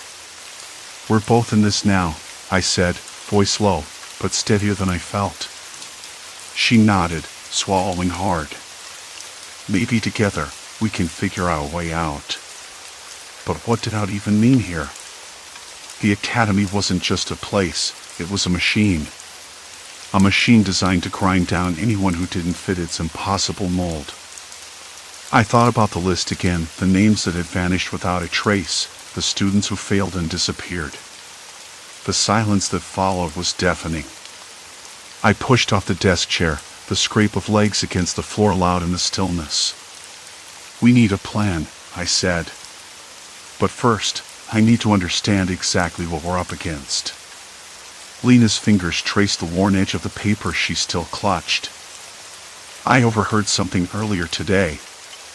In the library, near the admin offices. 2 staff members talking about the program and how it's been refined. It sounded clinical, like they were discussing a science experiment. A chill skittered down my spine. Refined? That means this isn't just about grades or discipline. It's deliberate. She nodded quickly. And I found out that the students who disappear aren't expelled or transferred. They're isolated. Isolated. The word echoed in my mind, dark and hollow. It wasn't just an academic pressure cooker. It was a trap. I pulled my coat tighter, even though the room wasn't drafty. The academy's fluorescent lights flickered overhead, casting an eerie strobe that made the shadows dance along the walls. I rubbed my hands together, trying to shake the creeping cold. We need to find out what this isolation means, I said, voice uneven. And where they take the students. Lena hesitated, biting her lip. There's a place, down under the east wing. Maintenance corridors, old storage rooms. I overheard someone mention the annex. No one talks about it openly. It's like it doesn't exist. I pulled out my phone, but the screen stayed blank, no signal. The academy's stone wall swallowed every bar of coverage. Typical. Isolation, again. We'll have to go there ourselves, I said. Lena's eyes widened. Are you crazy? If they're already watching us. Exactly, I interrupted. We can't wait. We're already marked. She glanced toward the door again, then back to me. Okay, but we have to be careful. If they catch us snooping, it won't just be a warning note next time. I swallowed, the lump in my throat growing. I know. We moved quietly, slipping out of my room with the caution of thieves. The hallway beyond was empty, the usual hum of late-night cleaning crews absent. The academy felt different at night, less a school, more a fortress. The faint glow of a flickering exit sign guided us toward the east wing. The paint was peeling here, the walls scarred by years of neglect. The floor beneath our feet creaked unevenly, and the stale scent of dust and mildew filled the air. It was like stepping into a forgotten corner of the building, the kind of place students weren't meant to see. We found the heavy door Lena had described, plain, gray, without a sign. I pressed my ear against it, catching faint voices beyond. A man's voice, clipped and measured, and another, softer, almost pleading. Not responding as expected, the first voice said. "We're following protocol," the second replied. "The isolation is necessary. They'll come around." My hands trembled. Protocol. Isolation. Compliance. The words weren't just empty jargon. They were a system, one designed to break people. Lena's breath caught. "Do you think those are students? In there?" I didn't answer. Instead, I slid my hand along the doorframe, feeling the rough metal cold against my palm. The voices faded, swallowed by the thick walls. Suddenly, the door handle clicked. We froze. A woman appeared, eyes sharp and cold beneath the harsh light. "What are you two doing here?" she demanded, voice low but commanding enough to make my blood run cold. Lena stepped back, but I found my voice. "We were just looking for a bathroom." The woman's gaze lingered on us, unblinking. The silence stretched, heavy and suffocating. Then, with a slow, deliberate nod, she said, "It's late. You should return to your rooms. Curfew is strict." She didn't move aside, didn't let us pass. Her presence was a blockade. I swallowed again, feeling the dry scrape of my throat. "We're just worried about some missing students." Her eyes narrowed. "That's nonsense. You're tired. Go to bed." Lena tugged at my sleeve. "We can't let her stop us." But the woman was already reaching for a radio clip to her belt. The sharp crackle of static made me jump. Security to East Wing. Unscheduled presence detected. Investigate immediately. Panic hit me like a punch. My heart hammered so loud I could hear it in my ears. The choice was clear, run or get caught. I grabbed Lena's hand. "We have to move. Now!" We bolted down the hallway, footsteps echoing wildly. The dim emergency lights flickered overhead, casting long shadows that seemed to chase us. The metallic taste of fear coated my tongue, thick and bitter. Behind us, shouts and hurried footsteps, security closing in. We turned a corner sharply, nearly colliding with an elderly janitor pushing a cart. His eyes widened, but he said nothing as we passed, the wheels squeaking behind us. The corridors twisted like a maze, unfamiliar and hostile. Every door we passed was locked or barred. The walls seemed to close in, the stale air choking us. We stumbled into a dead end. No windows. No escape. The footsteps grew louder, echoing around us like a hunt. Lena pressed her back against the wall, breath coming in short gasps. This was a mistake. "No," I said, though my voice cracked. "We can't stop now." A shadow loomed in the narrow passage. A man stepped forward, face unreadable beneath the harsh light. End of the line. I glanced at Lena, her eyes wide and desperate. The cold realization settled over me like ice. This wasn't just about grades or pressure anymore. We'd crossed a line. There was no turning back. The academy had us. And it wouldn't let go. The man's shadow stretched long across the cold floor, his presence swallowing the narrow corridor in a suffocating silence broken only by the distant clatter of the janitor's cart fading behind us. Lena's breath hitched beside me. I could see the tremor in her hands. I wanted to say something, anything to steady us both, but my throat was dry, and my mind scrambled for a plan. The man didn't move, just watched. A predator waiting for a mistake. The footsteps that had chased us now seemed to hesitate, fading into the background like a forgotten threat. "I'm not here to cause trouble," I said, voice cracking. "We just want to know why people disappear." He shifted slightly, and the light caught the sharp line of his jaw. "Disappear?" His eyes flicked to Lena, then back to me. "You should know better. This academy isn't a playground. The weakest don't survive." The words hit me like a slap. Weakest. The thought churned in my stomach. Was that what we were? Weak? I glanced at Lena again. Her face was pale, her jaw clenched tight. "What happens to them?" I asked, forcing myself to meet his gaze. Silence. He seemed to weigh whether to answer. Then, finally, they break. Or they disappear. Break how? I pressed. The corridor felt narrower, the air thicker. His lips twitched, almost a smile. "You want the truth? Fine. It's not what you think. No one's dragged off in the night or stuffed into black bags. They're isolated, forced into silence. Their minds unravel until they comply. Or they vanish." I could feel my pulse hammering against my temples. The Academy's brutal reputation wasn't just rumors.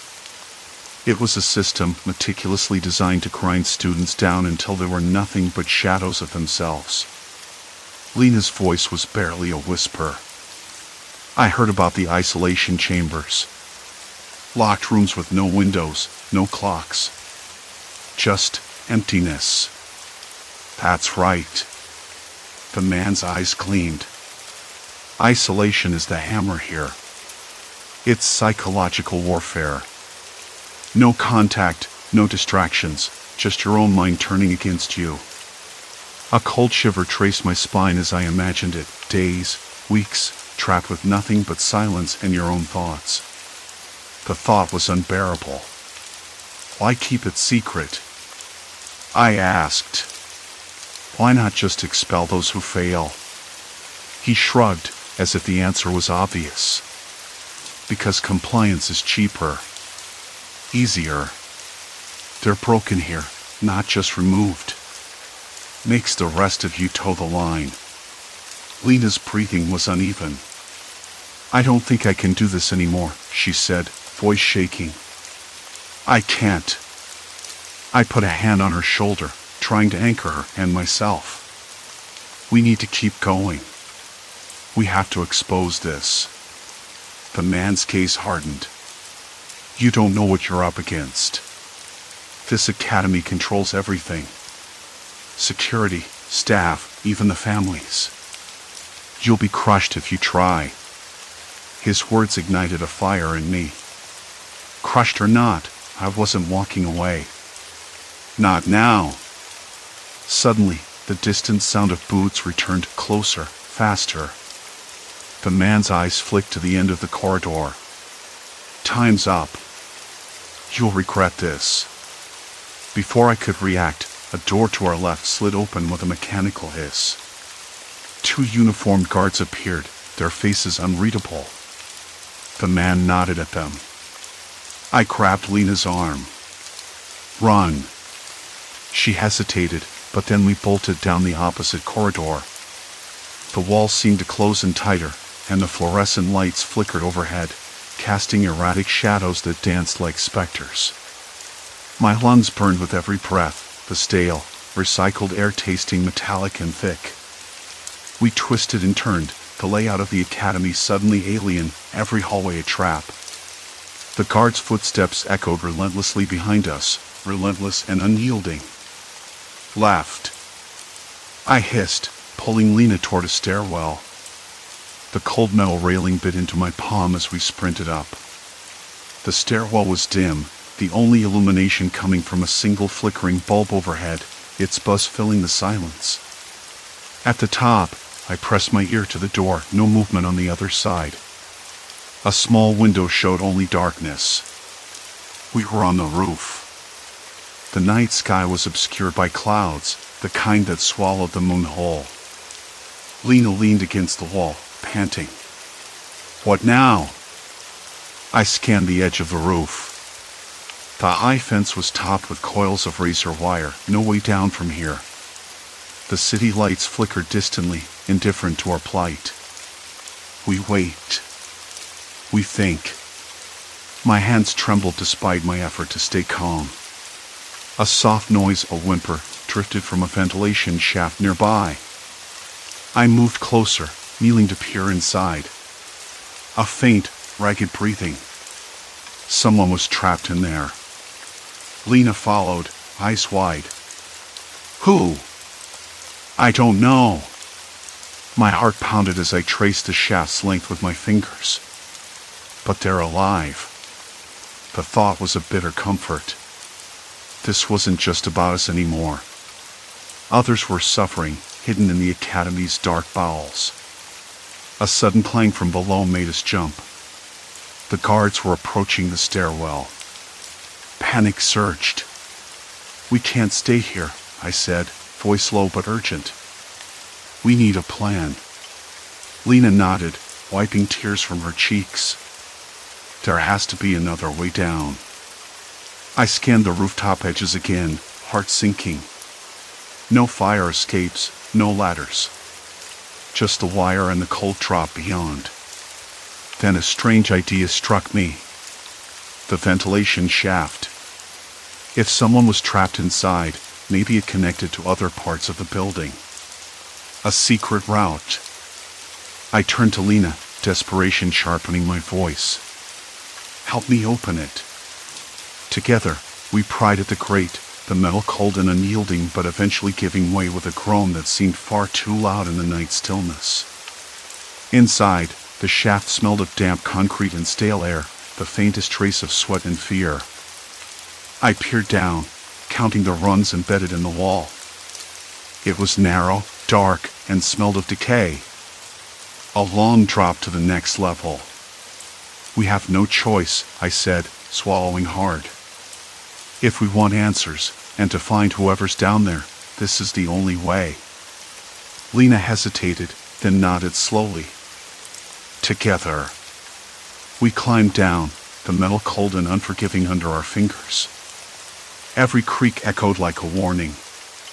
My breath hitched as the darkness pressed in around us, thick and suffocating. Below, the faint breathing grew louder, ragged, desperate. Suddenly, a voice, barely audible, whispered through the shaft, "Help me." My heart froze. This was no longer a game of evasion. It was a descent into something far darker. The academy had secrets beneath its polished surface, secrets that clawed at the edges of sanity. I tightened my grip on the rungs, feeling the walls close in, and whispered back, "We're coming." The shaft seemed endless, but I forced myself down, step by trembling step. The edge between courage and madness blurred with every breath. The campus was quieter than it had ever been in those last days. Even the wind seemed hesitant, barely stirring the brittle leaves that skittered across cracked sidewalks. I remember standing outside the administration building, the cold pressing into my bones, waiting for anyone to answer the questions that had haunted me for weeks. My hand shook as I clutched the faded letter from the dean's office, the edges soft with repeated folding. I'd finally found proof. The academy's brutal system wasn't some rumor or paranoid theory. It was methodical, cruel, and horrifyingly effective. I had to admit, part of me wanted to believe I was wrong. Maybe all those disappearances were just coincidences. Maybe the academy was simply too demanding for some. But no!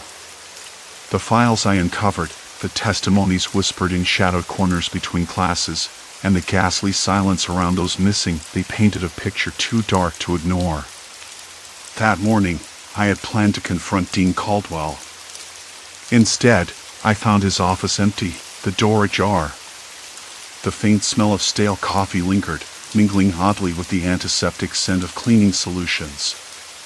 On his desk, a single file lay open, the stark white pages a sharp contrast to the dark wood. My name was scrawled at the top. A note scribbled beneath, almost childish in its simplicity: "Stop digging." I swallowed hard, a bitter taste settling at the back of my throat. This wasn't just about grades or academic pressure anymore. It was about control, breaking us down until we were too fragmented to resist. I left the building, the echo of my footsteps bouncing off the stone walls. The air was damp and cold, the kind that seeps through your jacket and settles in your chest. I needed to find someone who still believed me, someone who hadn't already been consumed by fear or apathy. I thought of Lena, the only person who'd ever dared to question the Academy's methods with me. She was sharp, too sharp for this place, and stubborn, which was both a blessing and a curse. I found her in the library, tucked away in a corner where the sunlight barely reached, hunched over a pile of textbooks. Her eyes flicked up when I approached, tired but alert. "Did you find anything?" she asked, voice low. I nodded, sliding the file across the table. "Dean's office. Empty. Except for this." She skimmed the note, lips tightening. "They know we're close. I think it's worse than we thought. It's not just about failing grades. It's about breaking us. Isolation, manipulation, psychological torture," she finished for me, eyes darkening. There was a long silence. Outside, a distant bell tolled, marking the hour with an unfeeling clang. I leaned back, the chair creaking beneath me, and tried to steady my nerves. "We need proof," I said finally. "Something concrete. Something that can't be ignored." Lena's gaze flicked toward the back of the library, where the archives were kept: dusty records, forgotten reports, and, hopefully, the evidence we needed. "I know someone," she whispered, "a student who was isolated but came back. Barely." Her voice was a thread pulling me forward, a fragile hope in the thickening gloom. We planned to meet that evening, in the abandoned wing of the dormitories, an area off limits to most students, shrouded in rumors about what happened to those who failed. The sun dipped below the horizon, and the Academy transformed. Shadows stretched long and deep, swallowing the familiar paths I'd walked 1,000 times. My heart pounded against my ribs as I approached the dorm wing, the building looming like a silent sentinel. The air smelled of mildew and cold stone, the faint hum of the heating system the only sound. Inside, the darkness was absolute. My fingers brushed against the rough plaster of the walls, cold and unyielding. Lena was already there, her face ghostly in the weak beam of my flashlight. "Over here," she whispered. We found him huddled in the corner of a small room, eyes wide and unblinking. Marcus, the student who had vanished for weeks, looked older, thinner, like a man who had been denied sunlight and human contact for far too long. His voice was a rasp, barely audible. "They want you to forget who you are," he said. "To break you down until you're nothing. No friends, no family, just compliance." I swallowed hard, the weight of his words sinking in. The Academy wasn't just an institution, it was a machine designed to grind us down, to strip away everything that made us human. Over the next few hours, Marcus recounted his ordeal, the days spent in total isolation, the endless psychological tests, the manipulation that blurred the line between reality and nightmare. He spoke of the small kindnesses he clung to, the memories that kept him tethered, but also the overwhelming despair that nearly consumed him. Lena and I exchanged glances. There was no question now. We had to expose this. Not just for ourselves, but for everyone trapped inside this place. The next morning, armed with Marcus's testimony and the files from the dean's office, we met with a journalist I'd contacted weeks earlier. Her eyes widened as we laid out the evidence, the stories, the patterns of disappearance and silence. "It's systemic," she said, voice steady but fierce. "We can't let them get away with this." Days later, the story broke. Headlines screamed about the Academy's hidden horrors, the psychological torment inflicted on students deemed unworthy. The administration scrambled to respond, but the damage was done. Investigations were launched, and the Academy's iron grip began to loosen. For the first time in months, I felt something I hadn't dared to hope for: relief. Walking through the campus after the storm had passed, the air smelled fresher, lighter. Students laughed again, tentative but genuine. The oppressive weight that had hung over us for so long had begun to lift. I met Lena by the old oak tree near the quad, the sunlight dappling her hair. We didn't say much, words felt inadequate. Instead, we just stood there, two survivors watching a place slowly heal. It wasn't perfect. Nothing could erase the scars left behind, the friends lost, the nights spent in fear. But we had reclaimed something precious. Our voices. Our dignity. Our futures. I traced the rough bark beneath my fingertips, the texture grounding me. The Academy had tried to break us, but we had found a way through the darkness. Together. And maybe, just maybe, that was enough. The last bell rang, echoing across the grounds. I took a deep breath. The future was uncertain, but for the first time, it felt like it belonged to us. Story 6, Temporal Displacement on Maple Avenue, a walk through time. The morning air had that brittle edge, like the city was holding its breath just before dawn fully broke. City streets had a rhythm, and I liked to think I knew it well. The same faces at the corner cafe, the same cars parked just so, the same grocer setting out crates of apples with that faintly sour scent. I passed the old bookshop that never seemed to open on time, its windows fogged over like a secret waiting to be told. Everything familiar. Normal. But that morning, something was off. I couldn't say exactly when it started, only that the usual background noise, the distant rumble of buses, the chatter of early risers, felt muted, like a record playing a little too slow. The street lamps flickered unevenly, their orange glow sputtering like an old man struggling to stay awake. I glanced up, the light casting long shadows against the buildings, but nothing seemed out of place. Or so I told myself. I kept walking, the soles of my shoes clicking against the cracked pavement. It was a route I'd taken countless times, yet as I rounded the corner onto Maple Avenue, the storefronts didn't quite line up the way I remembered. For one thing, the florist's was gone. In its place stood a small tailor shop, the faded sign reading M. Grayson and Company. The window display was neat, mannequins dressed in tweed jackets and waistcoats, nothing like the bright bouquets that usually spilled onto the sidewalk. I stopped, blinking hard. Maybe I'd misread the street. But no, the street sign was correct, Maple Avenue, and the address numbers matched up. A cold prickle ran down my neck. I looked around. People were walking past, heads down, bundled against the cold. No one seemed to notice the sudden change, or maybe they just didn't care. I hesitated but moved on. The smell of bread baking drifted from a corner bakery, but it was different, heavier, like rye and molasses instead of the light, buttery scent I was used to. The sounds, too, shifted. The usual hum of car engines was replaced by the clatter of horse-drawn carriages. No, I must be imagining things. I shook my head and glanced at my phone. The screen lit up with the date and time, April 16th, 2024, 7:42 a.m. Just like always.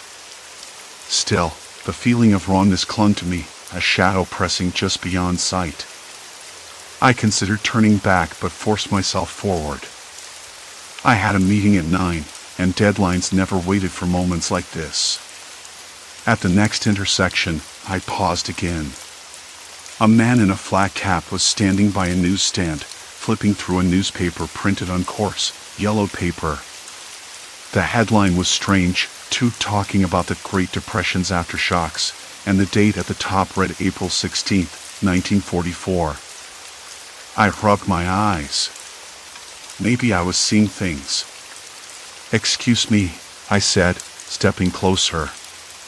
"Do you know where I am exactly?" He looked up, eyes sharp and clear, but his clothes, heavy wool suspenders, felt like a costume.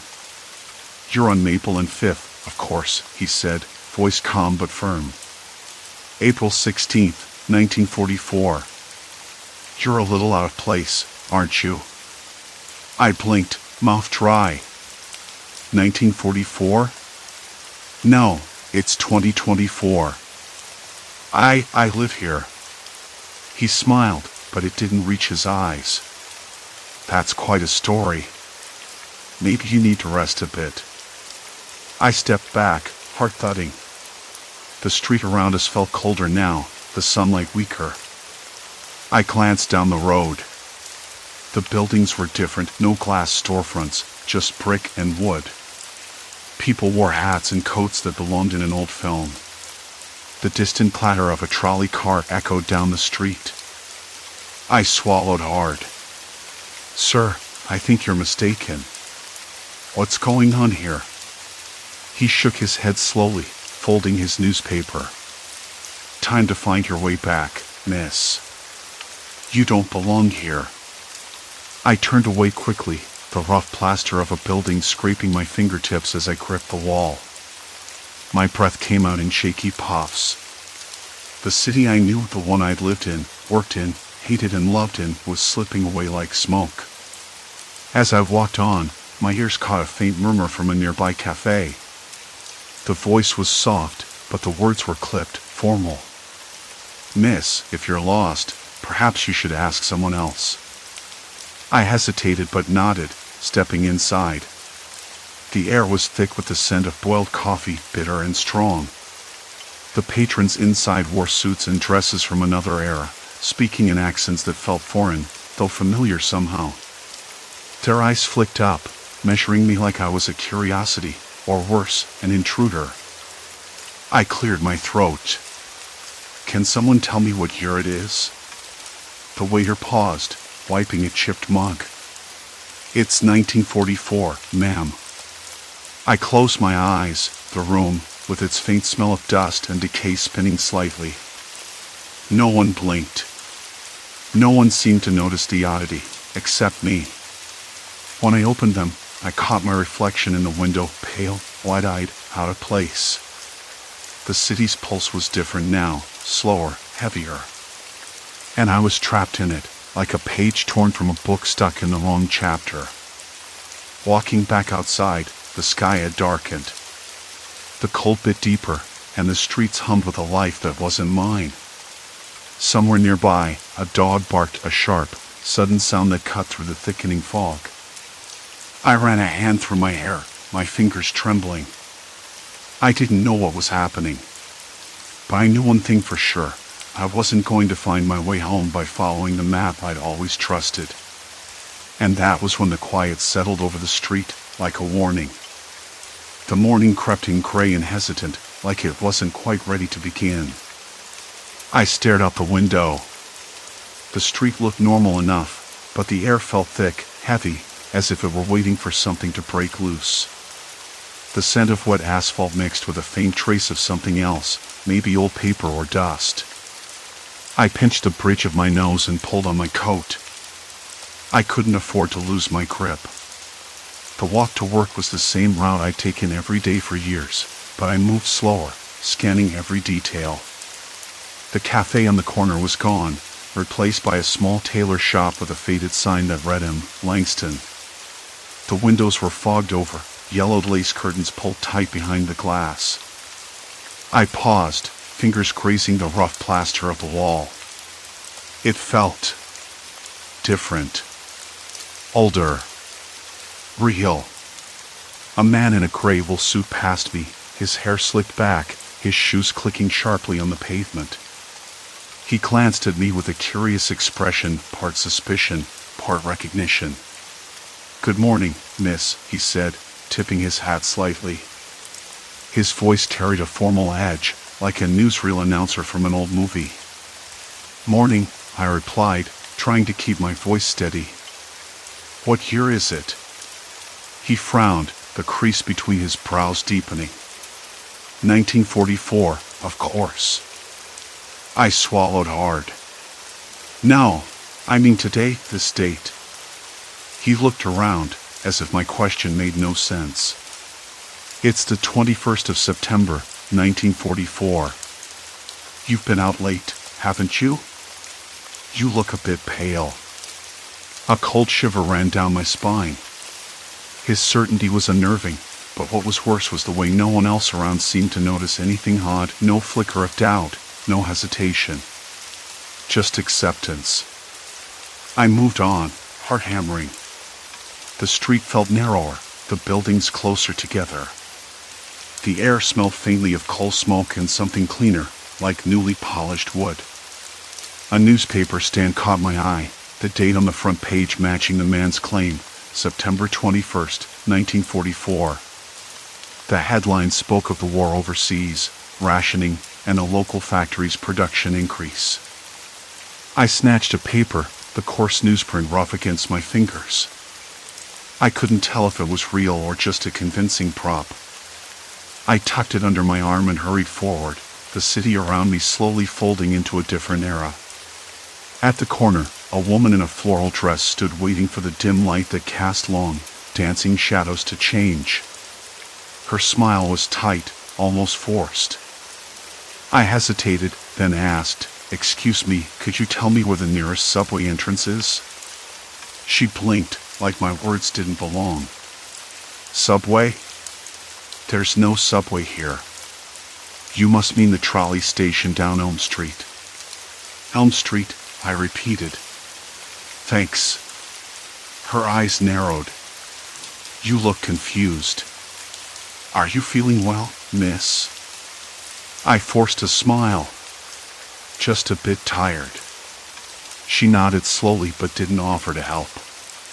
Instead, she turned away, disappearing into the crowd of pedestrians dressed in coats and hats that belonged to another time. I glanced down the street. Elm Street was there, but the trolley tracks looked worn and unused, the trolley cars themselves oddly absent. Instead, a steady stream of cars from the 1940s rattled past, their engines humming a steady drone. I caught a glimpse of a license plate stamped with a state I didn't recognize. My mind raced. Was this some elaborate prank? An immersive historical reenactment? But the people, their faces, none of it felt staged. It was too complete, too seamless. I tucked the newspaper into my bag and pulled out my phone. The screen lit up with the usual icons, but the signal bars were gone. No service. I tried to call my office. Nothing. No dial tone. Just silence. I shoved the phone back in my pocket, the weight of it suddenly meaningless. I needed answers. But where to start? Every attempt to ground myself seemed to pull me deeper into this strange past. At lunch, I found a small cafe that looked modern, but with a faded charm. The menu was handwritten on a chalkboard, chalk smudged at the edges. I ordered coffee, black, and sat by the window, watching people pass. Their conversations, all in accents and phrases I barely recognized, buzzed in my ears like distant static. A young man at the next table caught my eye. He was reading a thick volume, a leather-bound book with yellowing pages. I leaned over. "What year is this?" He looked up, startled. "What do you mean?" I hesitated, then showed him the newspaper. Today's date. He frowned, flipping the paper over. "That's an old edition. This is from the library archive. We use them for research." I blinked.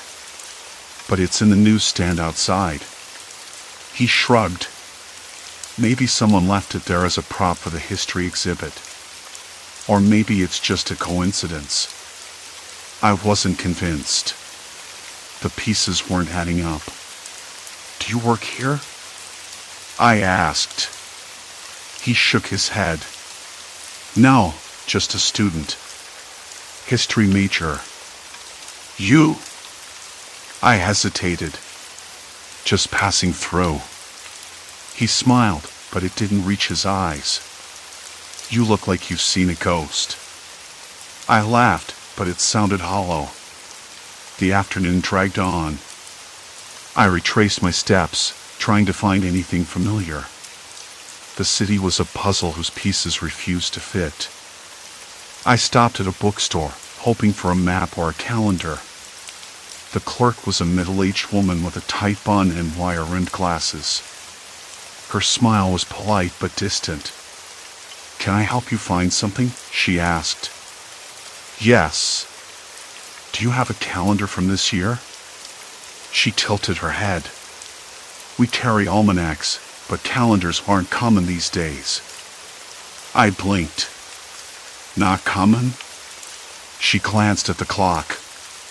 It's wartime. Paper's rationed. My breath caught.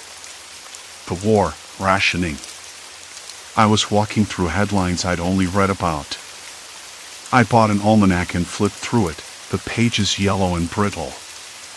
The dates matched the newspaper, September 1944. The events listed felt both familiar and alien. I stepped outside, clutching the almanac like a lifeline. The sky had turned a dull slate gray, and the wind carried a sharp bite. Somewhere down the street, a child laughed. It was bright and sudden, a stark contrast to the somber world around me. I looked up and caught sight of the train station. People bustled inside, dressed in uniforms and coats that belonged to another era.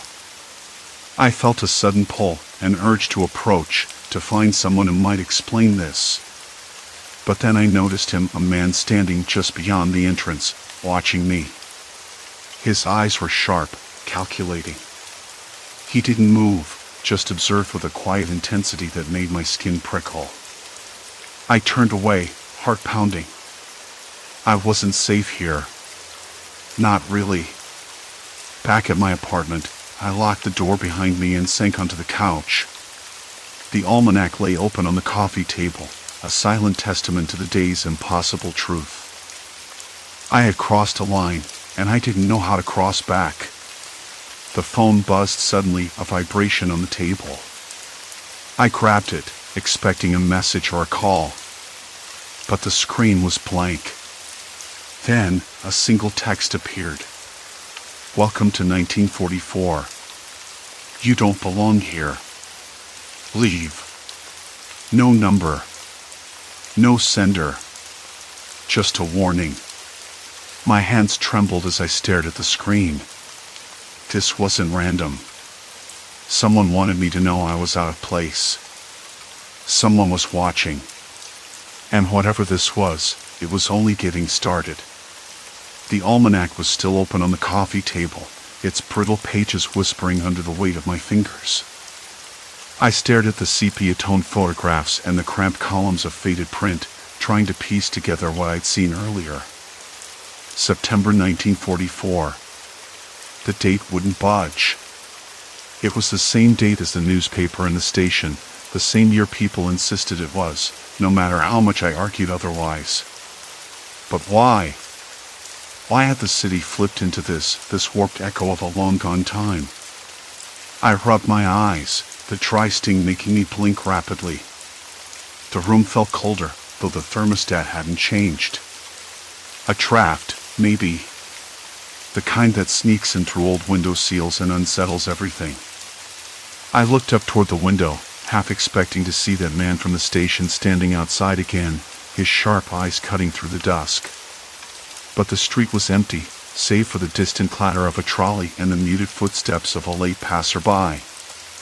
I wanted to believe this would all make sense by morning. That I'd wake up and find the streets normal, the people modern, the date current. But deep down, I knew better. The shadows of 1944 were already stretching their fingers into my life, and I was caught in the middle. Sleep came in fits. Dreams blurred between my world and theirs. I saw the man again, his face close but unreadable, his mouth moving in words I couldn't catch. I woke with a shiver, tangled in sheets that smelled faintly of dust and old paper. The clock next to my bed glowed 3:17 a.m. The silence outside pressed hard against the window pane. By the time dawn cracked the sky, I was already dressed and pacing the small living room, almanac still in hand. I needed answers. I had to find someone who could tell me what was happening, and fast. Outside, the city was waking up, but not as I remembered it. The bakery on the corner had a faded sign, Mrs. Langley's Fine Breads and Cakes. The sleek cafe that had replaced it last year was nowhere in sight. The street was quieter, the air, cold and heavy with silence tinged with the smell of coal smoke and something metallic, like the sharp edge of rain just before it falls. I wandered down the block, eyes darting between storefront windows plastered with advertisements for war bonds and ration coupons. A man in a threadbare coat passed by, holding a newspaper that screamed headlines about the war in Europe. I swallowed hard. "Excuse me," I said, voice uneven. "Can you tell me what year it is?" He turned slowly, brows furrowed. "What kind of question is that?"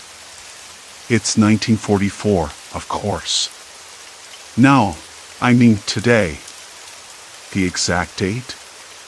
He shook his head, confusion and suspicion mixing in his eyes. "I don't know what you're playing at." "It's September 21st, 1944. "You look odd, friend." "You sure you're feeling well?" That word, friend, felt like a noose tightening around my throat. I wanted to scream, to explain, but the man stepped away, muttering something about the war and ration lines. His voice carried a sharp edge, like I disturbed something fragile. I kept walking. The streetlights had been replaced by gas lamps, their dim glow flickering against the cobblestones. The air was heavier here, as if carrying the weight of 1,000 untold stories. I passed a group of women in print dresses, their faces drawn tight with worry and resilience. One caught my eye and smiled briefly, but it didn't reach her eyes. It was a practiced expression, one I imagined worn down by years of hardship. I stopped at a newsstand, where a young boy hawked papers with a hoarse voice. I forced myself to speak again. "Hey, kid. What's the date today?" He looked up, startled, and then narrowed his eyes. "September 21st, 1944. You don't look right." That phrase echoed. "You don't look right." It was a subtle accusation, but it stung. I was the anomaly here. The outsider. I folded my arms, trying to steady my racing thoughts. If everyone insisted it was 1944, then what did that mean for me? Had I slipped through some crack in time? Was I insane? Or worse, was I trapped? Then I caught sight of the man again. He was leaning against a lamppost a few yards away, watching me with the same cold intensity. His presence was a tether, pulling my attention like a magnet. I wanted to avoid him, but something kept me rooted in place. I approached cautiously. "Who are you?" I asked, voice low. He didn't flinch. "Someone who's been waiting." The words chilled me. Waiting for what?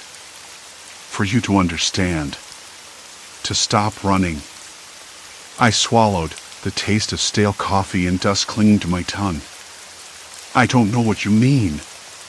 He stepped closer, lowering his voice. "This isn't about time travel or ghosts.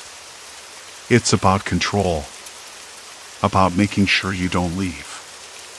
You're part of this world now, whether you like it or not." My hands trembled. "I don't belong here. I have a life." "Your life is a lie," he interrupted. This city, this time it's all a cage. And you walked right into it. I wanted to argue, to deny, but the conviction in his voice stopped me.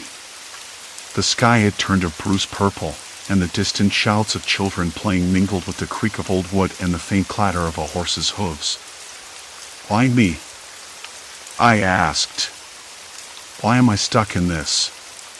Because you noticed. Because you're awake. He paused, eyes darkening. Most don't see the cracks. They don't question. You did. And now there's no going back. A cold knot tightened in my stomach. His words were a verdict. A final sentence.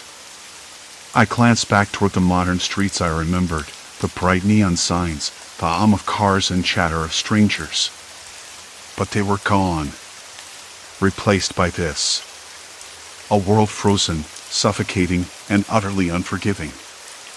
Is there any way out? I whispered. He smiled, then a thin, humorless curl of his lips. Not anymore. The wind picked up, carrying with it the faint scent of rain and something metallic. Somewhere behind me, the laughter of that child from yesterday echoed again. It sounded different now, hollow and distant. I realized then, with a sinking certainty, that the city wasn't just shifting around me.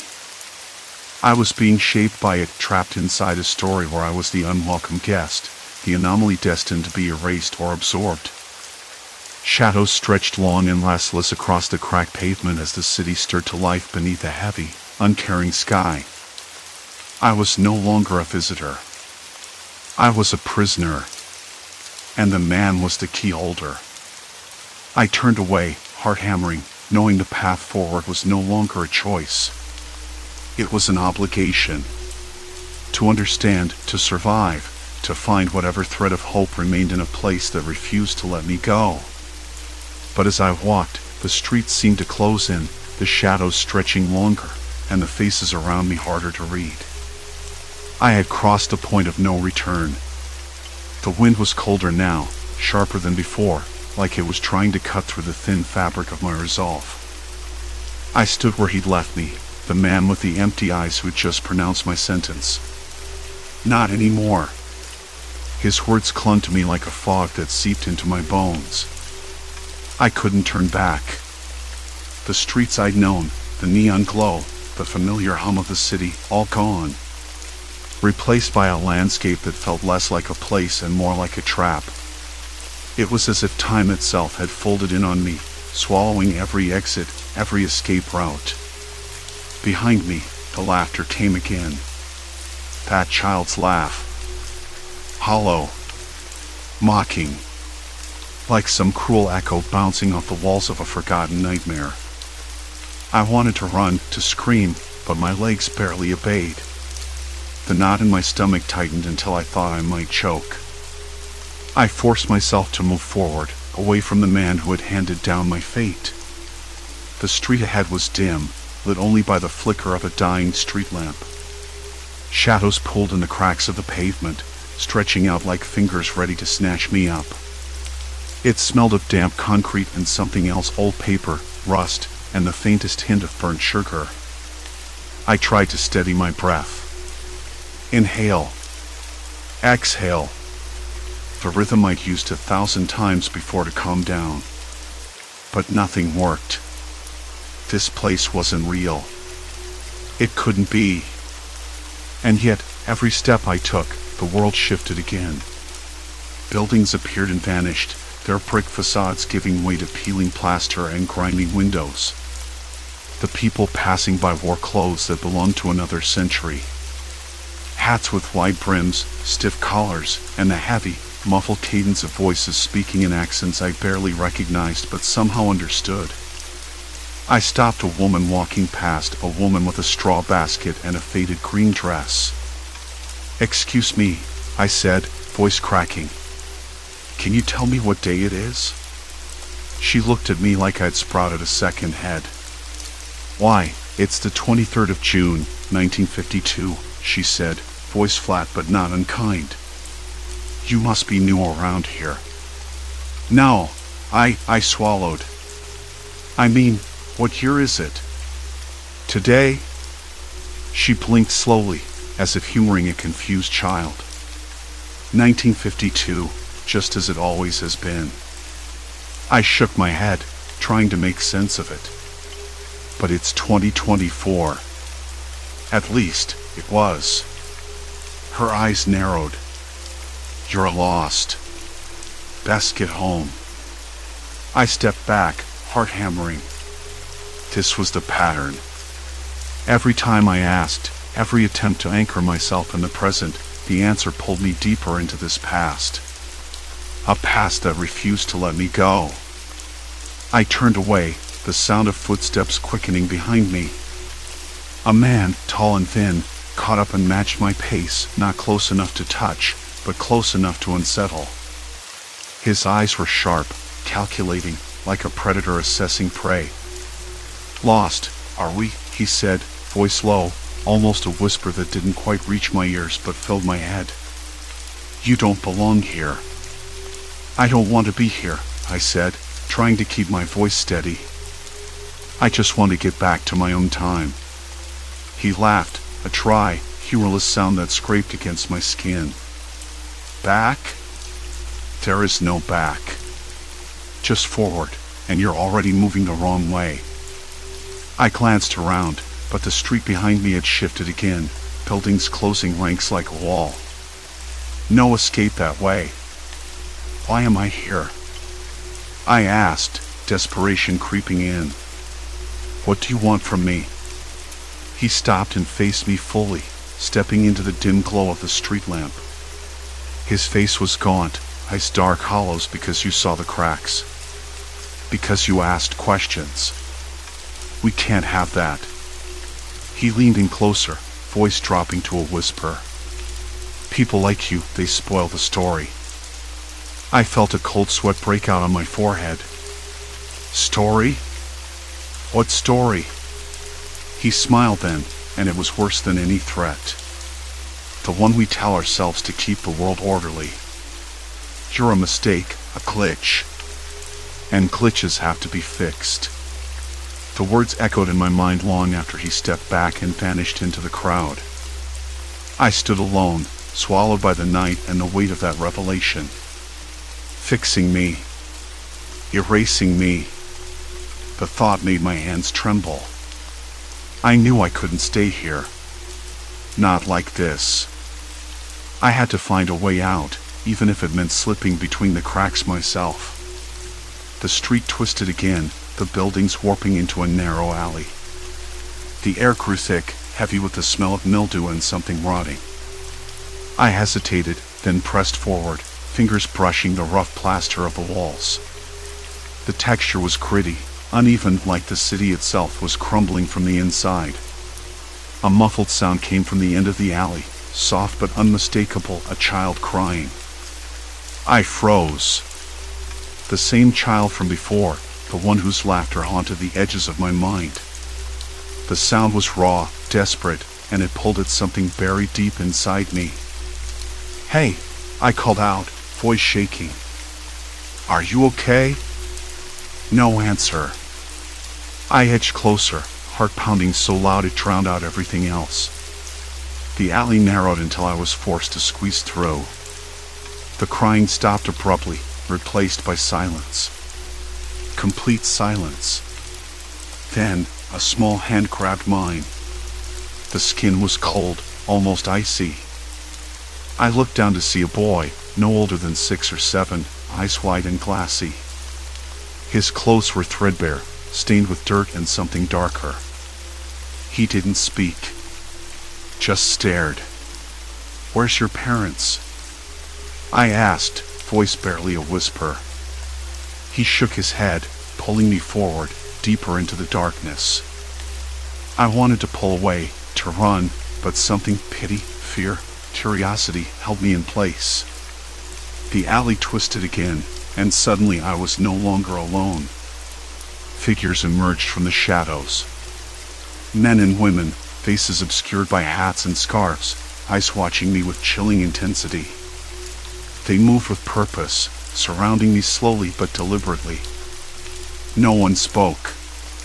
No one smiled. The boy squeezed my hand tighter. "Why are you following me?" I demanded, voice cracking. "What do you want?" A man stepped forward, taller than the rest, his face illuminated by a flickering street lamp. His eyes were sharp, cold, and his smile was a thin line. "We want to help you," he said smoothly. "To make you understand." Understand what? The morning air was thin and cold, sharper than usual, like it had been filtered through a sieve. I pulled my coat tighter around me and stepped out, the faint crunch of frost underfoot filling the quiet street. A few birds trilled somewhere nearby, their calls brittle and hesitant, as if unsure whether the day was truly welcoming. I tried to breathe in the moment, steadying myself against the familiar unease that had become my constant companion. Today was going to be different. It had to be. After days, weeks of walking through shifting streets, talking to strangers who insisted it was 1953 or 1967 or some other long-gone year, I had learned a few things. The city was a riddle, a puzzle I was forced to solve without any instructions. Buildings appeared and vanished like mirages. People's clothes changed, their mannerisms slipped into old-fashioned cadences, and their eyes held none of the warmth or recognition I craved. It was a cage, one made not of bars but of time itself. I reached the corner where the bakery used to be, or rather, where it had been the day before.